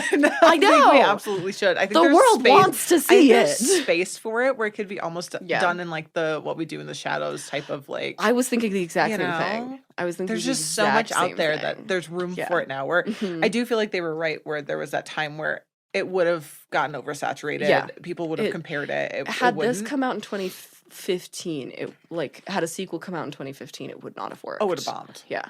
But now I do feel like there's space for it. Yeah. I think there's space. So come on. Yeah. Let's crowdfund 20-year again. Anniversary next year. Truly. Anyway, so that's, I love it. Leslie Vernon. Should we take a break? Yes, I know. I keep yawning. I'm so sorry, everybody, if you could hear me. It's okay. Yawnic imagery is very important in our work.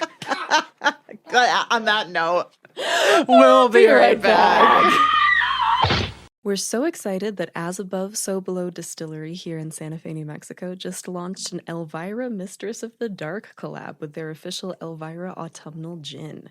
This all-female distilling team concocted a bewitching brew of botanicals as sexy and mysterious as Elvira herself.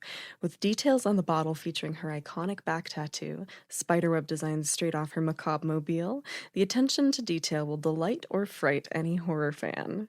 Distilled with a spooky blend of autumnal botanicals and a touch of macabre magic, the Elvira Mistress of the Dark Autumnal Gin delivers a hauntingly smooth flavor profile with a spine-tingling finish. Crafted for those who embrace their inner darkness, it features juniper, black cardamom, and cubeb. Whether you're sipping it under the moonlight or conjuring up a devilishly good cocktail, Elvira Mistress of the Dark Autumnal Gin will cast its spell on you. Now available to order online at aasbdistillery.com. Please check their website for which states they're shipping to and more information. You can also watch the process of making the gin on our Behind the Screams episode now on YouTube. Until then, unpleasant dreams. And we're back. And we're your back. Least favorite thing going second. I know. I was so young. It's Friday. Yeah. I'm cozy. I don't have anything to do this weekend. I don't know about you. You have things to do this weekend. What am I talking about? Siena has the most things to do this weekend. By the time you're listening to this, I'll have submitted Radon's Daughters to Sundance. Yay. Right now, I have not submitted Radon's Daughters to Sundance and have 3 days to finish putting all the pieces together into submittable form, and I am going insane. Which, if I'm moving strangely, I've like got so much anxiety and tension running through my body that I like can't move my neck right now. Yeah, me and you both became. I feel like I passed my stress and anxiety because I was Batmaning the other week, and then Siena came in this week and was like, I also can't move my neck, and I'm like, great, I can move my whole body anytime I need to look at Al. So apologies if you're watching the YouTube video. That's why I'm less gesturing. I was gonna say, you definitely haven't moved as much as you. Yeah, it's because anytime I do, it's extremely painful. I'm trying not to, just so I don't. I know no one can hear it, says Lauren, but I'm like, I can hear myself squeak. So, so we're both just white knuckling our way through. But we both said too off mic that this watching Army of Darkness, I think, gave us a little spark of joy. Exactly what the doctor ordered. It is just silly goofy. It's just silly goofy. This is my boomstick. It's incredible. It's so good. We need more movies like this. Yeah, we do. Which, speaking of, why? Oh yeah, why? Oh yeah, Trav, get on over here. Right, you gotta swap seats. Back in the hot seat. Yeah, back in the hot seat. The hotter seat, as we said last year. Yeah. Siena, you know what? Warmer. Not as warm this year. Yay, it's less warm. I knew we were gonna bring that one up. Hi. And I wasn't in my long enough. Hi. Hi. So the why of it all, we again, me and Siena kind of thought it was going to be reversed. So I'm curious why this for me, because you've not spilled the beans. So this one for you was the medievalness of it all. Which the Michiganness of it all. I know, that's the thing. The medievalness of it all was not something that really was my thing even like 5 years ago, though. Yeah, no, but it's just one of those things that like this would be the good one because I chose this one running off the same theme of I discovered this movie in a video rental store. Right. And this really cool indie one. I believe it was in Brecken. Yeah, it was a different one. This was when I was younger. My family and I were on like a little mini vacation in Breckenridge, Colorado, or Copper Mountain, Colorado. I can't remember. And I remember seeing this like basement like video store, and I was like, I'm gonna go in there. And they had horror posters on. Yeah. And they had this playing. This is the first of the Evil Dead franchise I ever saw. Whoa. I was aware of what it was. Yeah. And I go up to the clerk, I'm like, hey, what's this movie? I think he Yeah. goes, Army of Darkness. I'm like, oh, cool. I'm going to buy it. Bought it right then and there. And that was the first one. And then I was like, oh, okay, this is part of this. This is part of this. So then I saw Evil Dead. And I was like, oh, whoa. And then, of course, Evil Dead 2. Yeah. I'm convinced. I wonder, because I saw Evil Dead 2 first. I'm wondering if anyone has ever actually watched them in the order the first time. Never. Or you just pick up, you did? Oh my God, Siena did. Of course you did. Yeah. Siena's like, I can't go any other way. This is the one I've probably seen the most. Funny. Because I would just watch it all the time. And I thought it was so good and so funny. And so I chose that one for you. And then I have a fun, cute little tidbit. In 2022, Evil Dead, the game came out. And it did like mixed reviews. I still haven't played it. It's kind of like you could play with your friends. You could play against the computer, that kind of jazz. But they went through and they got all the original costumes. From all three movies as different playable skins, including Army of Darkness. And as you know through your research, who was the costume designer in Army of Darkness? Do you know Siena? No. It's his wife. Bruce Campbell's wife. Yeah. So there was a marketing interview with Bruce talking about the game, going how he thought that game was so important because it not only he's always immortalized because he's an actor, he's up front. Sure. He's like, this is a way for my wife's work to be immortalized. He loves her. They're still together today. Yeah. I don't really have it in here, but everyone always thinks they met on this film. They met on a film prior called, oh my gosh, I might have it in my notes.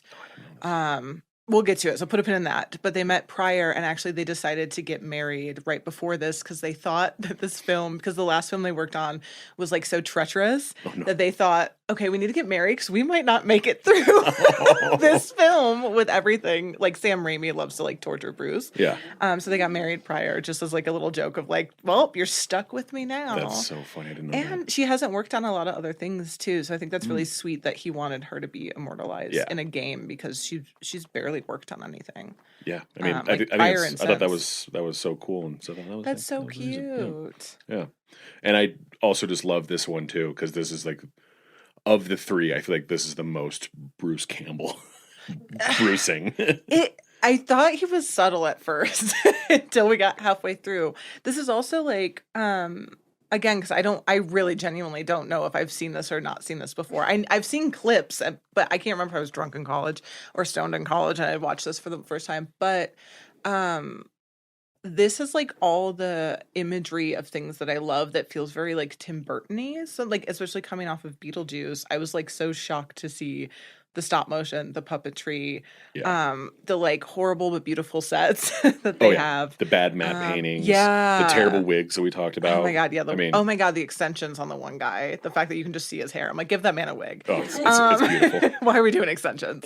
But yeah, I love Evil Dead 2 so much, but when I tell you, I think this one is like, I hate to say that if I like it more or not. I can't yet. I have to watch it a little bit more. My theory on it is Evil Dead 2, Raimi has said it's him doing Three Stooges, right?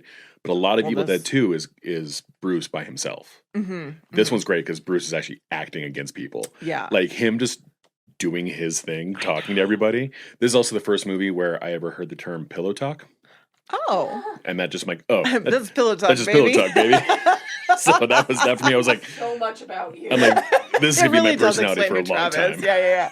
This kind of smart ass. I was like, this is the hero. This is fantastic. Well, we'll kind of get into that too. Bruce Campbell also kind of was like, I can't believe a studio's letting this guy Ash be a lead in a studio film because of lines like that. Lines like that. Oh, just come get some Yoshi bitch. Yeah. The sea bitch.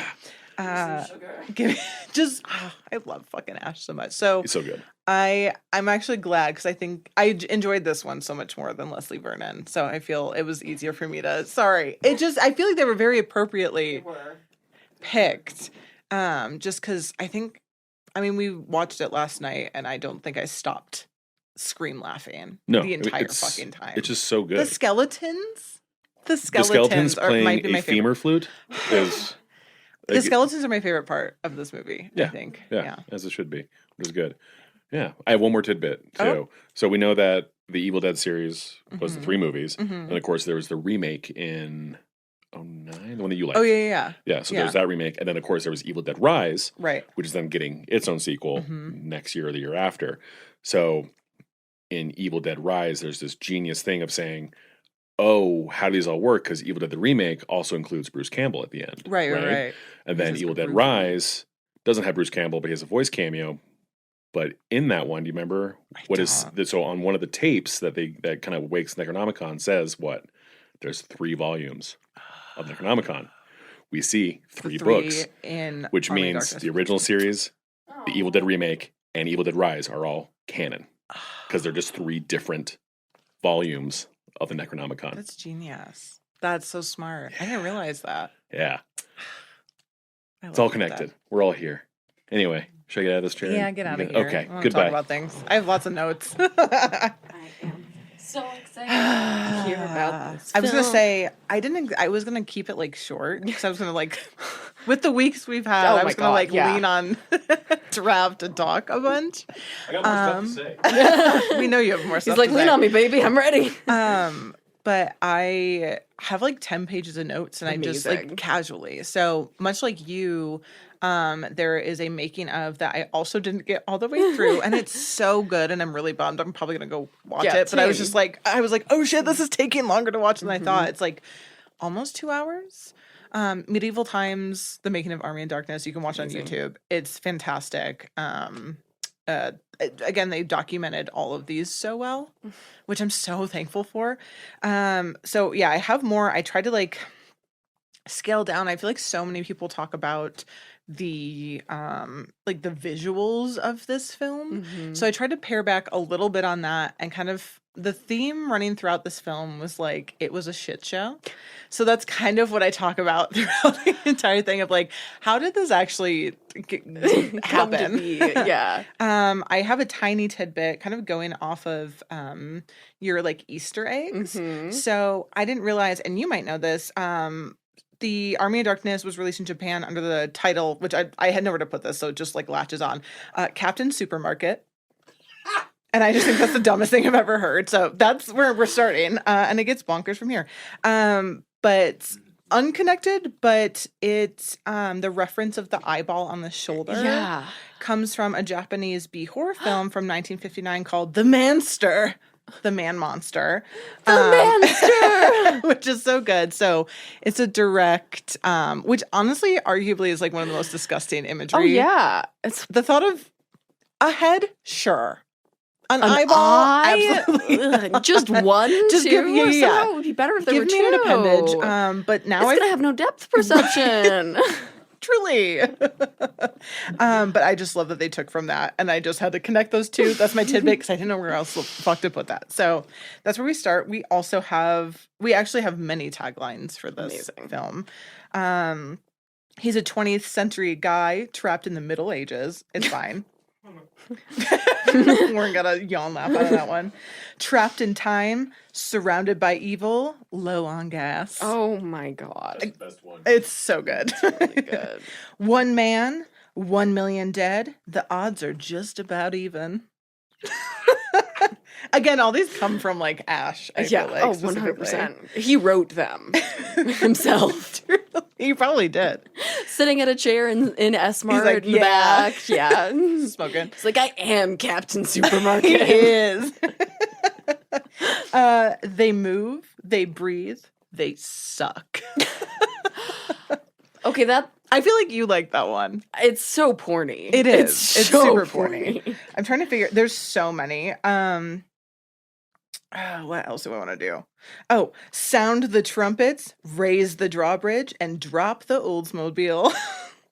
Which is very Sam Raimi. So we'll skip on. God. There's a ton. They're all extremely perfect and cheesy. So obviously this is a Sam Raimi film. We've talked about him before. We've done Evil Dead 2. Editor on this is the first Sam Raimi film to be edited by Bob Murwowski, sorry. He also was the editor on Drag Me to Hell, which I really want to cover on here, which is also a Sam Raimi film, which I always fucking forget. I didn't know that. Sam Raimi is one of those directors that I'm like, he's done so just much. Weird shit. Yeah. Like he's done the Spider-Man films. Yeah, like, true. I don't know. My brain forgets who and what he's done sometimes. That editor also has done, he also edited the Spider-Man films from 2000 with Tobey Maguire. He did 2015's Poltergeist and then 2008's The Hurt Locker. So he's interesting. Good. He's a good little credit there. Writers, we have Sam Raimi and Ivan Raimi, which is his older brother. Getting into starring, obviously, Bruce Campbell as Ash. Duh. He, according to him, again, this was more torture than celebration to kind of do this film, is what he said. He kind of always jokes that he has like PTSD from this film. It sounds like a lot of this crew on this have PTSD. And generally what my friend told me too. Really? Yeah, it was, again, put a pin in for the rest of this fucking episode. It is just me talking about all the things that went wrong. He said, quote, "It was a never-ending nightmare of a shoot." And it was also the first and last film Bruce Campbell starred in for like a studio film. Which we did this man so dirty. We really He's did. so funny. He deserves such a career. And he was so like Hollywood. Yeah. He's the hottest he's ever been in this film, too. Absolutely. I have to say. Yeah. Especially coming out of the pit with the pit bitch is my favorite. We also have Embeth Davids. Tough name to say. She's fucking gorgeous as Sheila. Amazing. Watching the behind the scenes, I didn't have notes on it, but they talked about how Bruce Campbell really wanted her. Sam Raimi really wanted her. But Dino De Laurentiis fucking wanted, and it's so funny because Bruce Campbell like makes fun of him. He goes, yeah, well, he had a bunch of like really like va-va-voom Italian girlfriends that he would just rotate through. So that's what he basically wanted for this role, is some girl with big tits. Thank God they didn't go that direction. It was an uphill battle. They had to fight to get her to the point where they had to bring her on set and like gussy her up so that he would kind of, De Laurentiis would kind of think she's attractive to be like, to cast her. Jesus Christ. So I love that Bruce and Raimi were like, no, she's really good at acting. Yeah. She's the right person for the role. Yeah, she's supposed to have this. So bless them for that. So she's Miss Honey in Matilda, which I know. I didn't recognize her as Miss Honey either, and it actually pisses me off. Earliest crushes. No shit. She's the reason a lot of us are fucking gay. She's a lesbian icon. A lot of us are gay. We all know. I didn't know that was her. She looks wildly different in this for me. The hair color completely. Yeah. Everything about. I mean, her face doesn't look like her face for some reason. I don't believe the you. styling really. Again, we've kind of talked about how I don't recognize people very well. She is one of them. So Miss Honey, she's also, God. I know, goop gagged, threw me for a loop. So she's also in 13 Ghosts. She's in 8 episodes of Mad Men and 5 episodes of The Morning Show, which is a more recent show.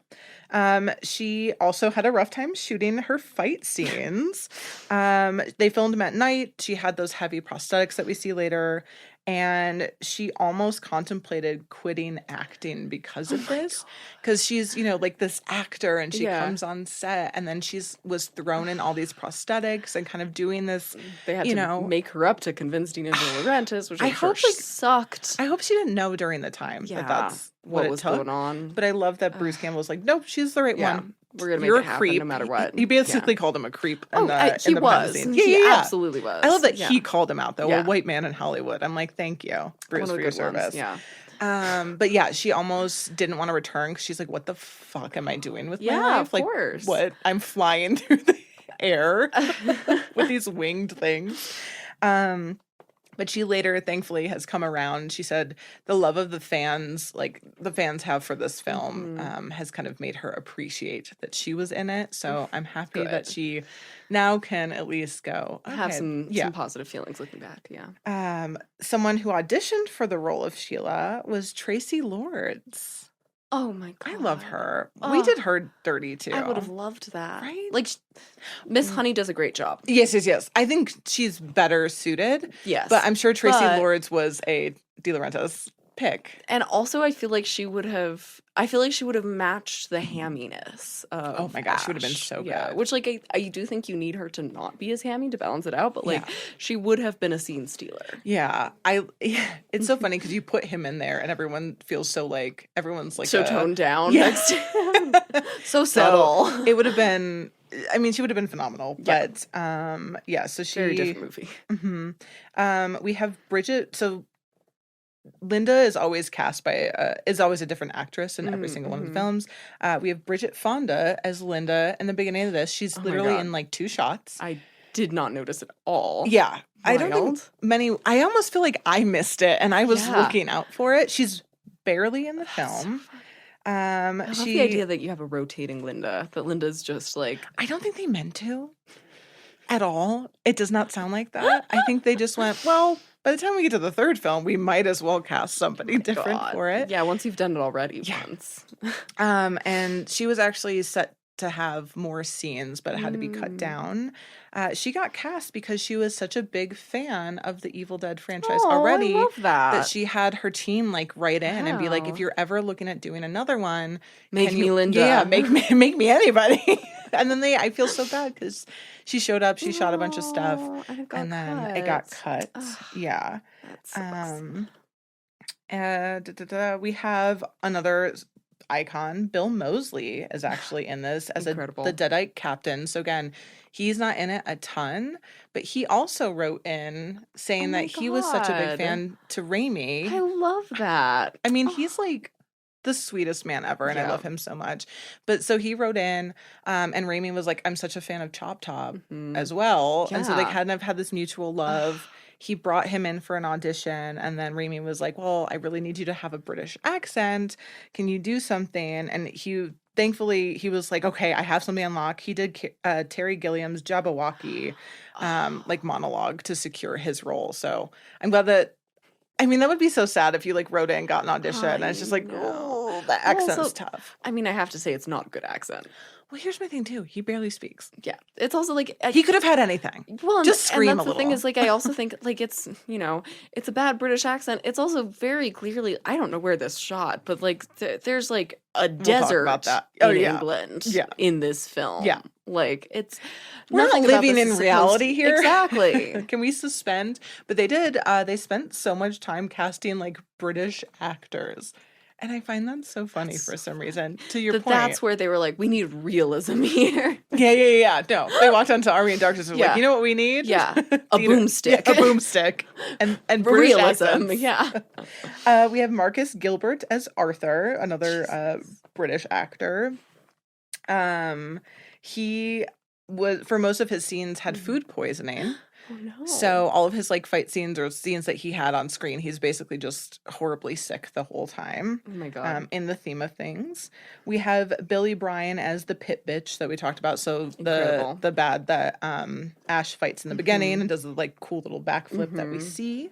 So he's not only in the suit, he is responsible for creating the character. He worked behind the scenes. Incredible. Raimi hated that costume to start with. They had to convince him to like it. So they gussied him all up. They put him like, I don't know, in a room and they were like, Raimi, come in. And they scared Raimi. And he was like, oh my God, this is the most amazing thing I've ever seen. Yes, I love it. And so that's how they convinced him. And he's like, and the man in the suit, Brian, you have to do it. Because that was perfect. So Brian's like, okay, I guess I'll be in here. He was also the man in the Mr. Stay Puft costume in Ghostbusters as well. Way. So in the behind the scenes making of video, he's wearing a little Stay Puft shirt. That's so cute. And he's so adorable. He's like, I'm proud of this. I'm really proud of this. Yeah. So that's me. Did you know that's me? I know. He's like, I've done a couple of things. Nobody knows me on screen, but I've had these two on screen. But I just think it's kind of cool that they threw someone who actually made the character and he got to personify it. Yeah. So shout out Billy Bryan. Some cameos. It wouldn't be a Sam Raimi film if we didn't have Ted Raimi. He plays 4 different characters in it. In case you didn't note, I just have a little photo for you. Incredible. So he plays the cowardly warrior who doesn't want to die, the man who shouts, "You can count on my steel," the swordsman with the eye patch, and the S-Mart store clerk. He also voices most of the little skeletons that we see as well. So he does a lot of the voice work for them. And then we also have William Lustig, who is a cult film director credited as a fake shemp, obviously. Amazing. He's a supermarket customer. He has a huge IMDb, very, very B movies. I'd be very curious to check one out, but I think that's very fun. They had him do a little cameo. Did I tell you Devin, our pod friend Devin from the of Crow Fact fame, is getting a Shemp credit in RD? Shut up! Because the radio. Yeah, because he did a little radio cameo. Honestly, he was like, "I will, but only if you credit me as Guard Shemp." Shut That's actually the best. I want to be a background actor and just sign Shemp. Yeah, don't have another name. Big Shemp. That's really cute. Sorry. Anyway, continue. I forgot about that. The legacy lives. So script and pre-pro. So obviously the plot of Army in Darkness was inspired by novels like King Arthur's Court and Gulliver's Travel. We see like a scene perfectly, and then obviously the Stooges. But the plot of Ash being transported to the Middle Ages and having to fight medieval Deadites was originally meant for Evil Dead 2. I feel like a lot, like, if you are obsessed with these movies, I feel like that's a known fact. But I know it's new for people who are newer to it. And so it was actually during the making of the first Evil Dead where producer Irvin Shapiro had suggested a sequel to Sam Raimi. And then they worked together on the story for that with another screenwriter. And then during that time, there were even, like, before they even had a sequel, there were ads for an Evil Dead 2. Evil Dead and the Army of Darkness is what kind of was being teased even. And I think we had a film like that before that was being teased. But no studio wanted to invest in it. So that's where Sam Raimi went off and made 1985's Crime Wave instead. And so because of Crime Wave, it was kind of like I think it was like a super failure, to be honest. He went back to the idea of Evil Dead and Evil Dead 2, set it in the cabin again, and kind of saved the time travel plot for another film, because he was like, okay, this film was a bust. I won't get funding for it. I have to downplay that. So that's why Evil Dead 2 is set in the same location, and they pushed the medieval aspect of it because they knew that they were going to need locations, props, costumes, all that. That's a smart business decision, because like a period piece like this is going to be oh my God. So expensive. You wouldn't be able to do it. Yeah. There's no way. And Evil Dead 2 feels like so tiny. It's so very intimate. Contained. Yeah. So Sam Raimi initially hired screenwriter Scott Spiegel. Oh, we've talked about him before. Talked about him before. I think on Evil Dead 2, I want to say. I think so. Somewhere else, probably. We have a lot names of that characters. feel I'm curious peek about at that. So his co-writer, they wrote on Evil Dead 2 together, obviously, and then they worked on Army of Darkness, and they wanted to work on it together, but he was already working on a different film at the time. So that's when Sam Raimi went to his brother and was like, hey, who I want to work with isn't available. Do you want to come on? And they were already working on 1990's Darkman together, so it kind of just worked out. Oh, cool. And so they also worked with a producer with input on the script as well. But the original ideas and the script of the film had some differences. The screenplay draft didn't go into medieval times until the second half of the film, with the first half serving as a big budget recap of Evil Dead 1 and 2, which I'm so fucking happy they didn't do, because I'm like, we got plenty. Thank God. Yeah, we've already recapped that plenty. We're good. It also would have shown more of Ash's personal life, like college and working at S-Mart, but the Raimi brothers didn't think Universal would find the sequel kind of like this low budget film appealing enough for them to take on, because it's like, okay, you could just do that elsewhere at this point. What's our point? Yeah, what's our take? So Universal ended up moving forward on greenlighting it, and it's because of the success of Raimi's Darkman film. Previously, they were like, have you seen it? No, but I found some stuff about Scott Spiegel. Spiegel? Yeah. Whenever you're ready. Yeah, go for it. He also directed Hostel Part 3. Oh, fun. And From Dusk Till Dawn 2. Oh, funny. And has made a whole bunch of appearances in things like Doctor Strange and the Multiverse of Madness, the Spider-Man movies, Darkman, lots of Raimi collabs. He's kind of done a bunch of stuff, huh? Lots of stuff, yeah. Okay. Anyway, continue. Sorry. Thank you, because I'm like, his name feels... It felt so familiar. Yeah. Oh, funny. Oh my God, Hostel 3. I don't think I've seen that one. I have not. Don't know that I'm planning to. Yeah, I think you're fine. I think 1 and 2 you can probably stop at and be fine. I would imagine so. At least 1. Get through 1. I will definitely watch 1. But So, like I said, Universal saw the success of that. Raimi was kind of like, weirdly enough, like hot in Hollywood, so everyone wanted him. So they kind of decided to go forward with that. And talking about the name, Sam Raimi originally wanted to call the third film The Medieval Dead, but Universal absolutely refused. Would it be spelled like evil?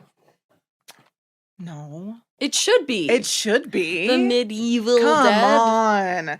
Well, they wanted to distance themselves from Evil Dead because he then suggested Evil Dead 3, Army of Darkness, after an idea executive producer Irvin Shapiro that we talked about came up with. He also suggested back then Evil Dead 2, Evil Dead and the Army of Darkness. So like this title was kind of already floating around. But again, the studio really wanted to stay away from, they wanted it to be a standalone film. Got it. Again, because they were taking it on, and I'm sure they were like, if people, we don't want them to associate, we want them to come in fresh if they didn't like those films, if they hadn't heard of those films. So they eventually settled on just Army of Darkness. This script I thought was interesting. It was originally 43 pages, and then the shooting scripts were between 87 and 93. Oh my God, we get so different. tiny. I know, I think so too. We get different cuts of things, so I think that's where it changes. But I also think Raimi was really big on storyboarding as well. So he, for him, instead of a shooting script, he would come with storyboards. With storyboards.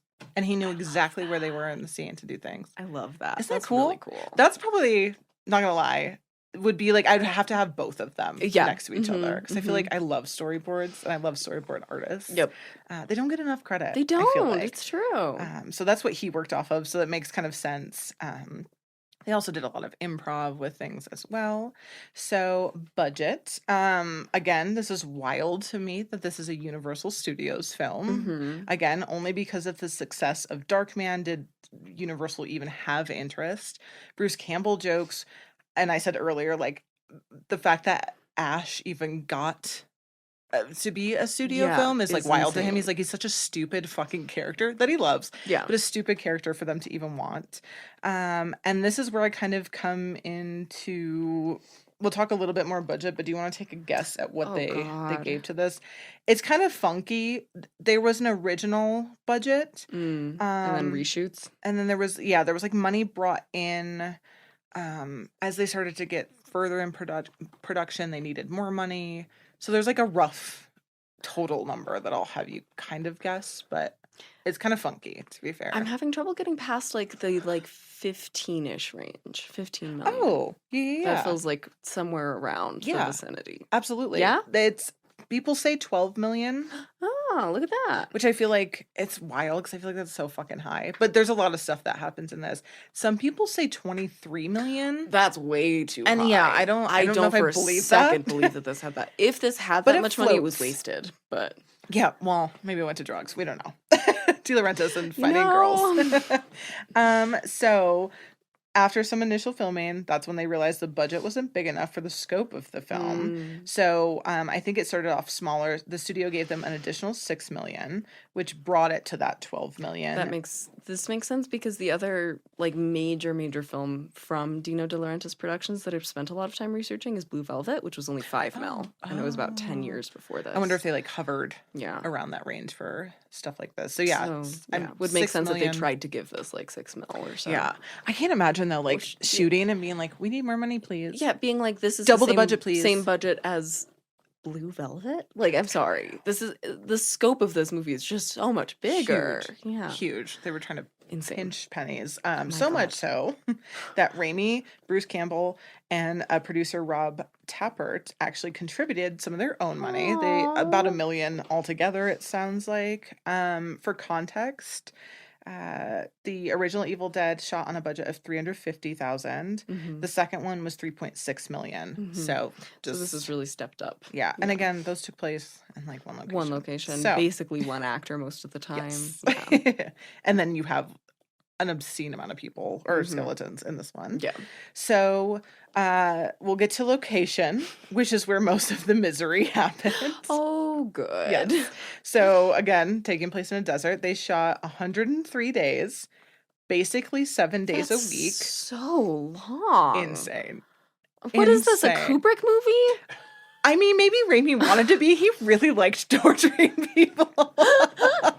Okay, so they had that in common. Yeah. Some of the crew said too that when they thought they were done filming for the day, they saw like some of the crew bring out like black Duvetine to make little shades. They were like, "Well, guess we're not done shooting." No. And they had like 23 consecutive days of shooting sometimes. Jesus Christ. And they'd be like, "Are we going home? Can we go home? Can we go home?" And then it's like, there comes the Duvetine for shade. No. And it's like, oh, all right, I guess we're shooting more. Oh my God. So they really tried to power through. And not only was it 103 days, it was during the summer, and it was in Bronson Canyon, in a national park. California? On the edge of the Mojave Desert. Yeah. So it's like 120 degrees some hot days, and then freezing at night. Okay, I would like to posit at this point, my crack theory of the episode is that this movie is a spaghetti western. Oh my God, stop. It kind of is, to be fair. It's a spaghetti western. The moment that like clicked for me was when Ash is like, good, bad, I'm the guy with the gun. Like, that's such a spaghetti western. They could have had cowboy hats. They absolutely could have. And the idea of like this kind of like idolization of a time and a place that you've never been to, that like everybody's doing accents that they like don't quite know how to do, is like so like a spaghetti western movie. Funny. I don't think that's a crack theory at all. I think that's pretty much my what it was. Rant corner then. My crack theory rant corner. They were like, it's that's been done. Let's go medieval. Yeah, medieval spaghetti western. Yeah. That's so funny. It absolutely was. Again, why would a castle be in the desert? Yeah. A very, very deserty desert. Because it feels like it relates to the landscape and the time period and the like aesthetic of that period in the same way that a spaghetti western does. As this like, it's a backdrop, but it's really about the guns. Yeah. Like it's about the guns. The boomstick. The boomstick. Yep. Can't disagree there. Where do I want to go from here? We'll skip over some of that stuff. So yeah, they're in the desert. It's heat of summer, 103 days. They did very Hills Have Eyes territory there. Yeah, I'm like, this is where I'm going to start to get into like where all the things went wrong. So we have actor Richard Grove, who played Duke Henry the Red. He said in an interview, quote, "The conditions of working on Army of Darkness were not particularly pleasant." That's the nicest words that anyone said. If you've ever been in the high desert in Southern California in the spring and summer, the days are hot, and then as soon as the sun goes down, it's cold. There was a lot of sicknesses that happened because of that. We also have actor Marcus Gilbert, who played Lord Arthur. He said not only was the temperature between 110 and 130 degrees, sorry, it was hotter than I said, but he was also head to toe in aluminum armor. And so because of that, he was sweating profusely and remembers, quote, "weighing myself at the end of the day, and that one day's filming, I had lost 11 pounds. Jesus you know, in water, I guess." Christ, that's dangerous. No shit. Holy fuck. It wouldn't take me to the end of the day to be like, I can't. I'm done. I've lost 11 pounds of water. Can you imagine? It's so, yeah. I've worn armor to the Ren Fair, not full body armor. They're ovens. They're fucking ovens. And there's nowhere. God. Like, I don't even want to know where they were, like, chilling off. Oh, I know. I'm sure. There's no fans out there. They were just hoping for a breeze. Oh, you know? my God. Hoping a prayer. It's making me think about poor Michael Berryman again, doing this with no sweat glands. Like, oh, my God. Yeah, I forgot he doesn't have That's wild to me. Yeah. That's people so do better. Horrifying. Also because of summer, we had the longer days and shorter nights, and they had to shoot a lot at night. Yep. So because of this, very cold. Yeah, very cold, and they had to light everything, so it would take very hot. Yeah, it took like 1.5 hours. Some days they said up to like 3 hours to set up the lights. Time for lighting. Yeah, and it didn't help that the budget limited the time they had with their cinematographer, Bill Pope. If you recognize Bill Pope's name, Bound. That's for you. Starting off, The Matrix, Clueless, Men in Black, Marvel's Shang-Chi, Scott Pilgrim, and then most recently, the live-action How to Train Your Dragon, which everyone's fucking drooling over, and I still have not seen, and I can't wait to. So it's no wonder they couldn't really afford this man. So not only did they have limited time in general, they had limited time with the person that they needed to have time with. The most time, yeah. He also had previously worked on a shit ton of music videos, as we often see. So Peter Gabriel, he worked with Rod Stewart, Sting, Metallica, and so many more. And so it wasn't just kind of the obvious that made this location hard to shoot with. This was like, what the fuck? I don't know if anyone knows this. So not far away, there was a big cat rescue owned by Tippi Hedren. Oh my God, no, I do know about this. What the fuck? She owns a big... This was near that? It was near it. And so at night, when they were trying to shoot scenes, there would just be roars from lions and tigers in the distance. Tippi! She was like, I can't with birds. I have to have predatory cats now. I'm done. I didn't know she owned a big cat rescue. I feel like I've read Melanie Griffith interviews about like how weird it was growing up with that. Oh, yeah. I always forget that that's her daughter. So. And then Dakota Johnson's her granddaughter. Yeah. What a reaction that was. That kind of blew my mind. So a lot of like the intimate scenes with Ash and Sheila, there's just like would be interrupted with the screams, and it's funny in the making of they play like very fake cat noises in the background. But I'm like, I wonder how loud they actually were. Yeah, but they did say that they ruined takes. So who knew? Not me. Moving into production, I love that you knew that. So moving into production and kind of SFX again, I'm not going to spend too much time here. I feel like it's a similar Beetlejuice situation where it's like you can tell that like they did miniatures, they did stop motion. Like, what is there to say about it? So it's another K&B. We learned that it was that they kind of formed on Evil Dead 2. They'd done a couple productions, but they were really excited to be back together working on this. So it was mostly them. Am I remembering? No, were they the ones who did Dusk Till Dawn as well? Am I remembering that correctly? Yeah. Yes? No, sorry. Oh, K&B, Dusk Till Dawn? Yes. Yes? Yeah. Okay, great, cool. I was going to say, if you guess them, it probably is them. Yeah. If that makes sense. They kind of have a vibe about them. Yeah. They all met around Evil Dead 2. That's it. Yeah, they had met on that. They had formed kind of right after that. They were like, oh, they all kind of... One was good at business. One was good at running a shop.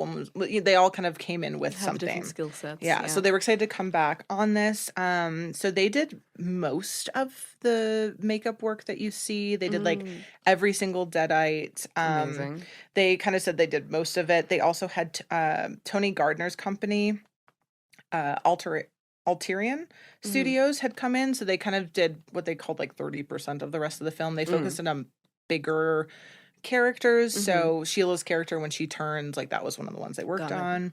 If they sound familiar, they'd also worked on Darkman, Raimi's previous, and then Seed of Chucky as well. Oh, interesting. Yeah. And so, like I said, they did miniatures, stop motion, puppeteering, men in suits, and animatronics, which I love. The animatronics are so good. They're so good. So the scene where Ash is fighting Skeleton. It's Skeleton Ash at that point with the best eyeballs I've ever seen. That's an animatronic. Yeah. And so as they're fighting him, obviously parts get damaged because, he's just swinging away. And he's great, but I know he's not like trained in sword fighting. So they had that animatronic be basically modular. So if a piece broke, they would just pluck it off and put something else on. So they designed it like a puzzle piece intentionally because they knew that it was going to get ruined, which I'm like, good job. Very smart. So cool. They're like, Bruce Campbell's just going to wail at this thing and then we're going to have to replace it. And speaking of kind of like miniatures and some of the stuff, I thought this was really cool. They had originally for the windmill shot, they had put it on set, painted the background when Ash like kind of walks into it for the first time. I think the first time. And it just didn't look how they wanted it to. So they took the miniature windmill on location and put it in the foreground. And then Ash is like 100 yards away. And then they had like a fake grass up by the camera as well. And so that's an in-camera shot of so him they running did forced in. perspective. I love I know, that. and it looks that's so cool. good. That's very Bram Stoker's Dracula. Yeah. And Coppola. Yeah. So kind of coming back to the theme of the film, that it was torturous. Sam Raimi, like I said, loved to torture Bruce Campbell. All the crew loves to talk about it. There was one point, too, that Sam Raimi, I think, turned to somebody and was like, hey, watch, I can make him do whatever I want. And he was like, Bruce, flap your arms like a chicken. And he's going around. He's like, now scream like a chicken. And he's running around. He's like, see, I can make him do anything. So that was kind of their relationship dynamic. There was a scene where he's getting slapped by skeletons. Most of those puppeteering hands were Sam Raimi slapping him. Yeah. Which I love. We love a director hand actor. He's like, very Dario Argento. I was going to say he's like Dario, but more evil. He's like, no, let me just slap the actors really good. Which, to be fair, listen, I volunteer as tribute for that one. But that's not where it stopped. So during the scene where Ash is getting pelted with rocks, which are obviously fake rocks.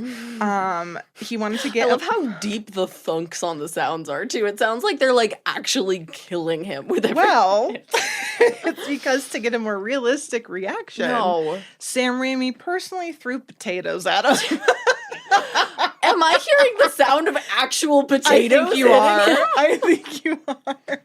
Because I remember distinctly being like, that's not the sound of like a small stone hitting him. That's like a dull thud. It's a potato. A painted rock potato. I'm like looking at Warren for like the audio reaction to this. Bonk, bonk, bonk. I love that you brought up because I didn't notice the sound of it. It's like a deep like boom. Just some Idaho potatoes over there. So, oh my God, he also, so much. Also with the choreography, again, because Bruce is not like super trained in anything like that. Which really adds to it. Like, I don't want him to be good. I think it's him walking down the stairs. It might be another character, but someone's holding 2 swords and they're just going like this to people. I'm like, that's how I want to fight with swords. Just going like this and being like, yes, I won't die. So there was a lot of coordination. They had, they spent time on it, but again, it's a lot to memorize. There would be some takes where he did it up to 37 times. Listen, he basically got the words. It was this close. Do it again, or I'll get the potatoes. 37 takes on some of those. Bless him in the heat or even in the freezing cold. Again, very Kubrick. I know, the parallels are lining up. We also have an instance during filming one of the like climactic sword fights. Bruce actually got like a small cut on his cheek. They kind of rushed him to medical. But when he got there, the doctor was like, great. Which one of these cuts do I have to look at? Because he just went full bloodied at the doctor. Oh my God. But they like that they at least took it seriously. Also, like, props on the makeup if they couldn't tell which one was real. Right? That's so true. Really impressive. The cuts actually were really good. They're quite good, We get a lot of close-ups of his face. And I never saw a cut and was like, oh, that's latex. They looked like gashes. Because there's that one on his cheek that actually looks open. Which is hard to do. Yeah. We also have a fun little moment. So we get that winged Deadite that's flying through, which is so cool. I love how derpy she looks flying. Yeah. It's by actress and stunt woman Nadine Grayson. I'm not sure how she pronounces it. Stunt woman Nadine. Yeah, stunt woman Nadine. Awesome. So she was in that skin tight suit. And the way it was made, depending on what they wanted to do, she could put her arms in the armholes or her arms in the wings. Oh, amazing. So depending, they had her kind of go in and out. So they would be, either one would be puppeteered depending, but it would take her like an hour and a half to get in and out. So she just constantly had to just stay in it. And in the desert. Oh my God. I know it's cold at night, but like I don't know. Nightmare. Yeah. So bless her. Well achieved. It looked really cool. Some other production issues they ran into. They had lost the Book of the Dead on this film. Jesus Christ. So they made 5 books in total. Bad luck. Right? And immediately at the beginning. So they made 5 books in total, depending, and they tried to match them up to the other films, obviously, so that fans wouldn't be like, that doesn't look like that's not the Necronomicon. Yeah. So they made all those depending on like what they needed for the one where he goes inside of it, whatever. But their hero book that they had, they lost like day 1, never to be seen again. Jesus Christ. Production designer Anthony, I wonder if someone stole it. I think someone stole it. I would. Hearing that, like a film set like this, like you're too careful about a hero prop for it to just like casually. Yeah. So I guess you're set. How far could it have gone? It didn't like grow legs and walk away. Maybe it did, Siena. You know?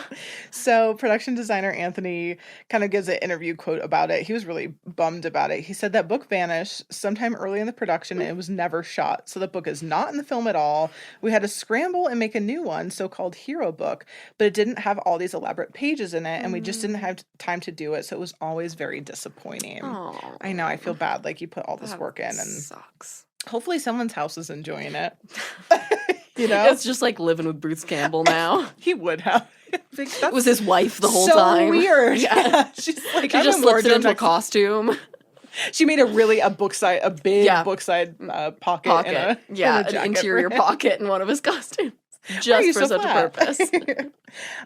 We also have the mishap. So the opening shot with the Oldsmobile falling, and when they fall down from the sky, they had to shoot it twice, which you would think shots like that. You usually only have one shot. One shot. So that's because they were on the side of a cliff. Oh, no. They were dangling the Oldsmobile. Oh, my God. And they went to go drop it. But they're kind of assuming either it was some mechanical thing or balance. The crane went over, and luckily the guy in the crane jumped out. Oh, my God. So no one was hurt. Thank God. But they tried it again. They got a bigger crane. Oh, my God. All for them to not use that shot, and they just used the shot from Evil Dead 2. So almost killed a man. God. For the sake of film. Would you not die? Oh, my God. I'd be so furious. I'd be furious. I'd be horrified. That you almost someone just toppled. Like, watching a crane topple over a cliff. With also, I'm sorry, those things have weight limits. They should have checked the weight limit on the crane. Yeah. What the fuck? Yeah. I know. Someone said like mechanical error, and I'm like, no, it just was not balanced. Yeah. It probably was close to the edge, and just they're like, yeah, we can just drop this car. Yeah, so no one was hurt. But yeah, that never made it into the film. I love when they just pull things from the other films. So we have 2 other scenes that almost didn't make it as well. So one was when Ash was fighting the possessed witch in like the kind of beginning. To swallow your soul. Yeah. So not only was the scene in the original script supposed to take place in a bigger location, out in a field, and surrounded by huge pillars, but the fight choreography was set to be way more elaborate. Ash was said to throw a log at the witch's mouth, and then her, basically she absorbed it with her cheek, and her cheeks expanded, and then she spit it back out at him. And they had several heads already made for it, which, I want to see. I couldn't find images of it. But because of the budget, they had to kind of get rid of that scene all in all. And it wasn't until they were editing the film that they had a change of heart to add that scene back in. And it was, which to get to editing, to feel like you need it back in. Greg Nicotero was actually the special effects, said in an interview, quote, when they cut the movie together, they were like, we want the scene back, but we don't need to make it as elaborate. So let's put a version of the scene back in. And so they went back to do it on a smaller scale, toning down the location and the makeup and the choreography. And they shot it in a like car garage in the course of 2 days. So that's why we get kind of like a tinier, which I don't think it makes a fucking difference. No, I don't either. I actually think it would have been weird to have such a big scale. Yeah, in that it wouldn't have felt right for that point in the story. Yeah, but they just filmed in like a car garage, maybe like a 2-car garage. I don't know. So that's why it feels very like close. Oh, that's in that so scene. Interesting. We also have another scene that almost didn't make it. So when Duke Henry, the Red's finale scene, when he comes to the rescue with his army to battle the Deadites, it's because Raimi wrapped him and they let him go and he was already driving off. And then they were like, we forgot to film this scene with him. And I'm like, they didn't have cell phones, so I don't know how they stopped him, but they caught up with him. Just maybe like chased him down on the highway. They chased him down. They brought some crew. They pulled over on the side of the highway, and so that's why we get this kind of like close up perspective, and it's just like crew members rocking him like he's on a horse. That they were able to get that, but I'm just like, how do you let that's horrifying. That's so frightening to let somebody go, and I'm like, you're lucky that he wasn't going far? Question mark. So that's how we get that scene back in, thankfully. Wow. So moving on to kind of props and costumes. I don't have a ton. Mm-hmm. There wasn't a ton about Ida. My main fact was that they were married, and I think that's really cute. Mind Warp. That's what they met on. It was a 1991 film, Mind Warp. Okay. And so that's when they began dating. And then, like I said, they got married. What do I have there? Before the disasters hit. Yeah. Oh, just like a small costume. No, again, I couldn't find much, and there's so many good costumes in this. I couldn't find anything on it. But I think it's kind of funny. In order to get kind of the smoke coming from ashes, chainsaw, they had just a little like tube going up his leg with pipe tobacco smoke coming out. We also have a cute little moment to the Chemistry 101 book. There is a name on there. It's one of the prop crew's father's name because he taught chemistry. So I think that was a cute little moment. Moving on to audio and music. So sorry, that's all I have for props and costumes, guys. Audio and music. So because a lot of this film was shot with just like continuous cameras rolling, which I feel like is horrifying to me because that makes it so much harder for an editor, in my opinion. Do we know how many cameras they shot with? I feel like at least 3 going at all times. So because they shot with multiple cameras and continuously rolling, they would have to have wide and close-ups. And because of that, you can't have a boom in the shot. So they gave Bruce Campbell a wireless transmitter with a microphone kind of hidden in his chainsaw pull start hook. And he was really worried that they were going to see it the whole time because he had never worked with that before. So he's like, are you guys like, do I need to do anything? So that was his first experience. That's so cute. But it was something they sacrificed a little bit in order to get the shots that he wanted without having to go back. Which honestly, I think for the chaos of this movie was maybe the smartest thing to do for continuity. Strongly agree, yeah. And then we have the score. It was composed by Joseph Loduca. He did the scores for the previous 2 films. Okay. He also did music for Xena Warrior Princess, which we know Ted Raimi was a producer on. Oh, yeah. We talked about. Something like that. Cult of Chucky, Curse of Chucky, the Chucky series, and he did Ash vs. Evil Dead, the TV series, and the video game. Okay. And as we talk about mishaps, his name was misspelled on the poster. No. And it was, instead of Joseph Loduca, it was Joe DeLuca. So, sorry, buddy. Guys. Yeah, I know. How hard is it? That makes me just so sad. have people write their names and just copy paste. You know what just I mean? copy paste. And then we also have legend Danny Elfman, which we just talked about last episode. Yep. He also did the score, I didn't realize, for Raimi's Darkman. Oh, interesting. Which I feel like outside of... There's like certain films I'm like, oh, he worked on that. Yeah. He came in to write March of the Dead for the theme of Army of Darkness. And on another romantic note, although they didn't know each other at the time, Danny Elfman later married Bridget Fonda, who was Linda, in 2003 after meeting her on a set of a different film that she starred and he scored. Oh, whoa. Yeah. I had no idea. Yeah. Isn't that cute? I don't think they were married for very long. They're still together. Oh, they're still together. They're still together, yeah. Shut up. That's really so cute. Aww. Anyways, thanks, Trev. The release of this film. Yes. So it was actually supposed to be released at least a year earlier, but post-production was halted because Universal was unwilling to pay an additional $3 million to finish the movie. Why? Because there was a litigation between its executive producer, De Laurentiis, and Universal over the rights to Hannibal Lecter for the sequel, The Silence of the Lamb, happening at the time. And Universal Studios used their funding and release schedule for Army of Darkness as leverage in the dispute. And so they halted the production. It was supposed to be released in 92. It got pushed to 93, which is so a bummer. fucked up. I would be so pissed. That's It's this business. My God. De Laurentiis. Yeah, not a great guy. Yeah.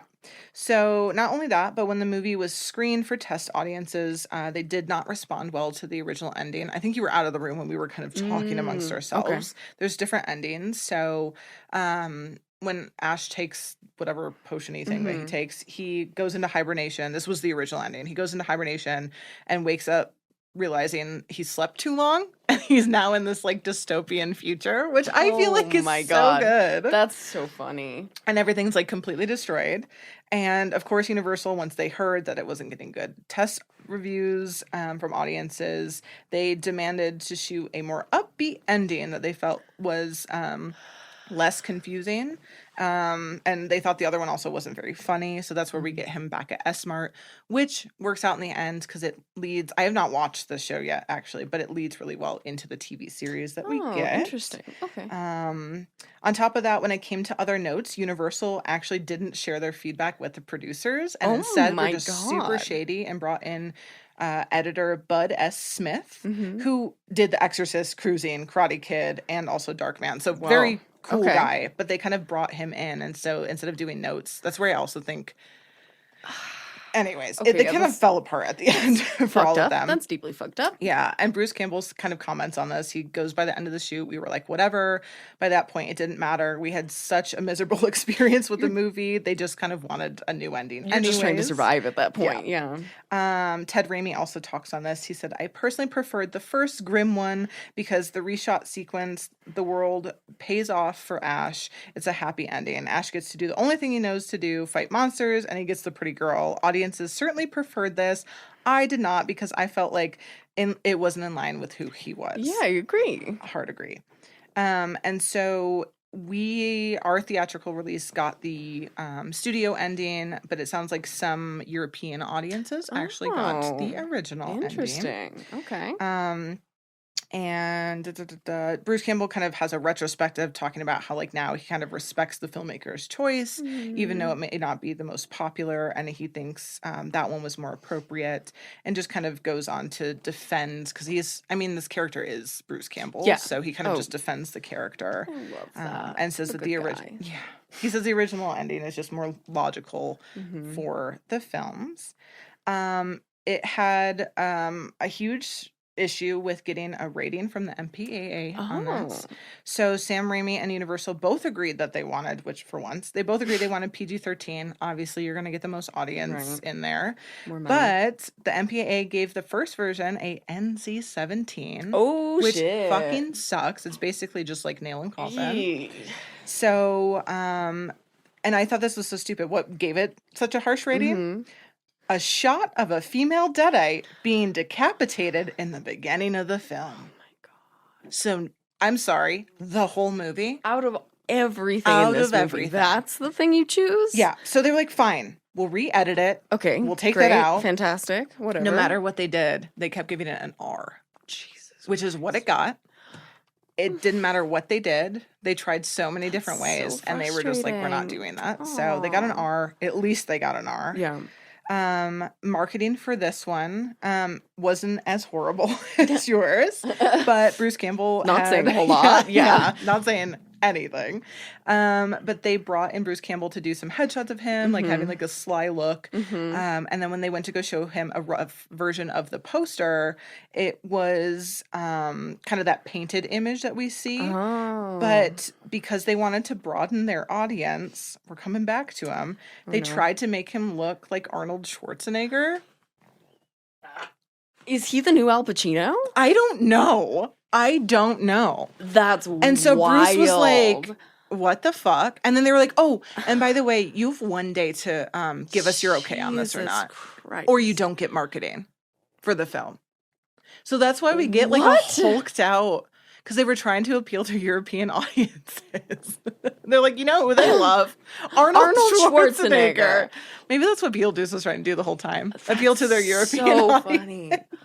Europe, can you let us know if you guys are fans of Arnold Schwarzenegger? I'm not now with his viewpoints. Not current, not current him.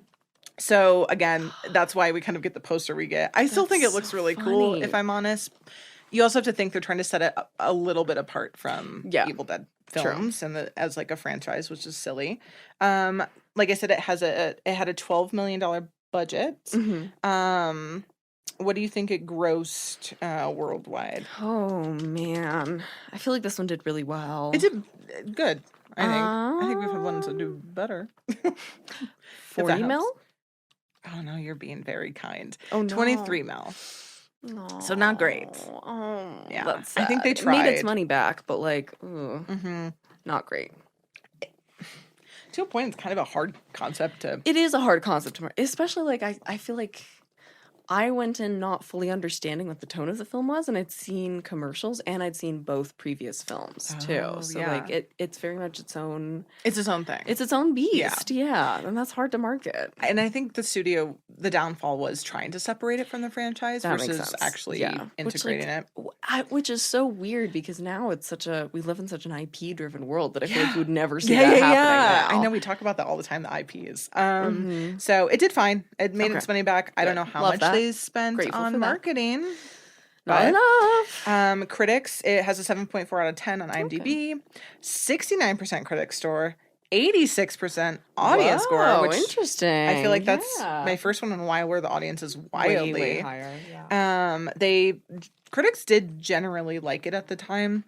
They kind of liked the Bruce Campbell's performance in it. They thought it was like funny, like a funny horror comedy. It's full of so many references too that I could imagine, film reviewers being drawn to that. Yeah. And also like the bonkerness on the big scale is more palatable. I agree with that. Versus kind of like a one man, one room. I could see where people could pick it apart a little more. I think that's part of why I had an easier time with this one, is because Ash has straight men here to play off of. Yeah. And that makes it so much funnier. It does. Seeing him juxtaposed with like the actors that they got is what makes British it funny. Actors. Yeah, the British actors. Kind of wrapping up, but I haven't done this in a while. We have a Roger Ebert quote. He gave it a 2.5 out of 4 stars, which terrible. I think is great. Yeah. He said, Sam Raimi's Army of Darkness is a goofy, hyperventilated send-up of horror films and medieval warfare. So action-packed, it sometimes seems less like a movie than a cardiovascular workout for its stars. Oh my God. He was right. Amazing. Yeah, Bruce Campbell is just nodding in the corner, traumatized. It absolutely was. He goes on to kind of wrap it up by saying the special effects in Army of Darkness are ingenious and a lot of fun.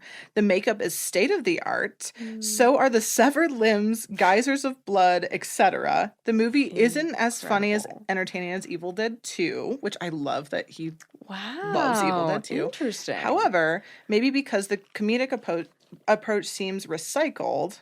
That's the point. It's the character. Then again, the movie seems aimed at an audience of 14-year-olds who would have been 8 when Evil Dead 2 came out. So maybe this will all seem breathtakingly original.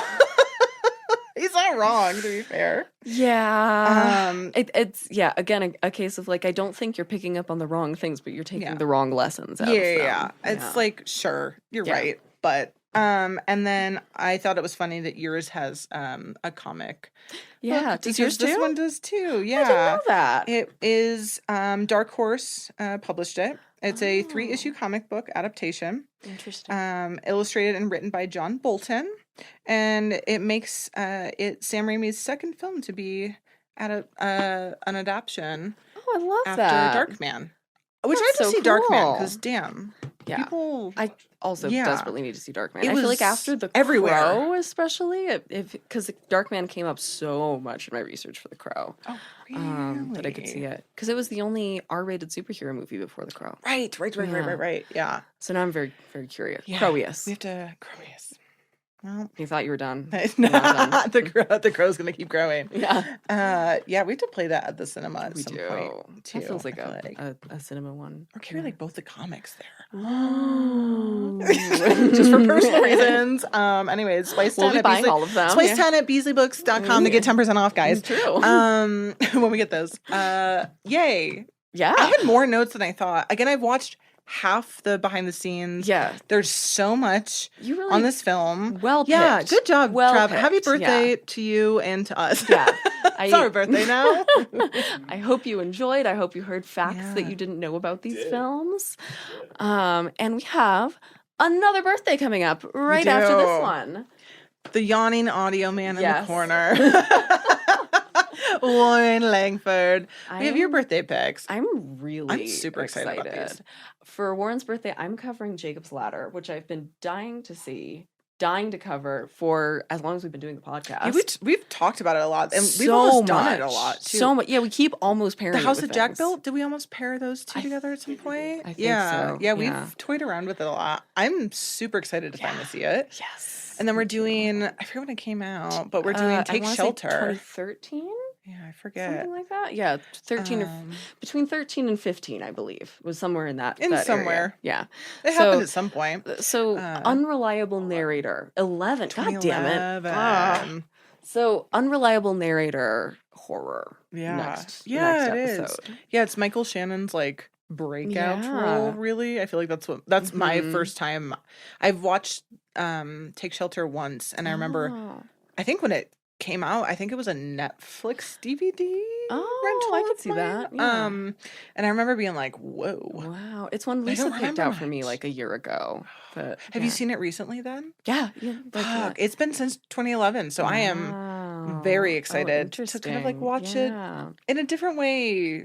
Yeah. For like new perspective. Yeah, new perspective. Because I definitely didn't like watch it as a horror movie when I watched it. Which I feel like there's more indie weird film. Yeah, that's what I thought too, was like indie weird film. Yeah.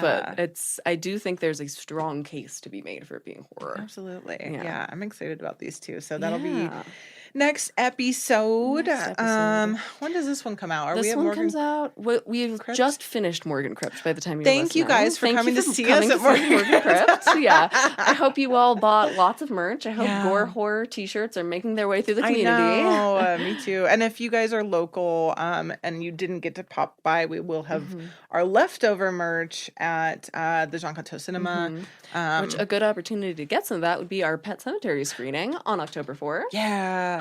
There's going to be adoptable pups, guys. The pop-up. Yeah. The pop-up. Still, if you want to, I think, hopefully we have all of our volunteers, but if we don't, reach out to the Santa Fe Animal Shelter. Let them know that you want to volunteer. You can have a sleepover with a puppy that night. We will give you guys a little treat for doing that as a thank you from us personally.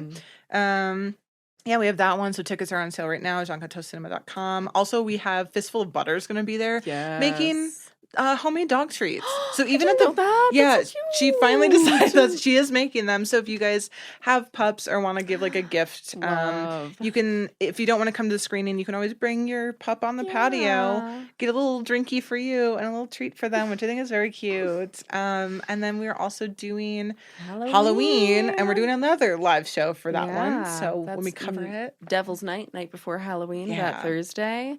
We'll have a live mini-sode for that. There will be pop-ups and I'm sure some kind of a costume contest and absolutely all sorts of that one we're getting more details, but we're definitely gonna have pop-ups. I think Beastly Book's gonna be there again with some stuff. Do we tease the other Halloween thing post-Halloween? I don't know what that is, Sienna. We don't then. Oh, great. Not Splice, other entity. I don't know what that is. We don't. Pretend I said sorry, guys. Nothing. Warren, cut that, please. Cut that. We'll talk after. That's so funny. I'm blank. Listen, that's so it's funny. midday on a Friday. Not for you guys though. So have a good rest of your Happy week. Monday. We're gonna go have a good rest of our week. Yes, we are. Thank you, Warren. Yeah. Thank you, Trav, for the birthday picks. Happy birthday. Thank you, Theo, for music. Thank you all for listening and coming out to Morgan Crypt. Yeah, and this has been Splice and Splatter, the film podcast presented by Highgarden Entertainment in Santa Fe, New Mexico. By Flazagor. He's Monagor. And until next time, we'll be right back.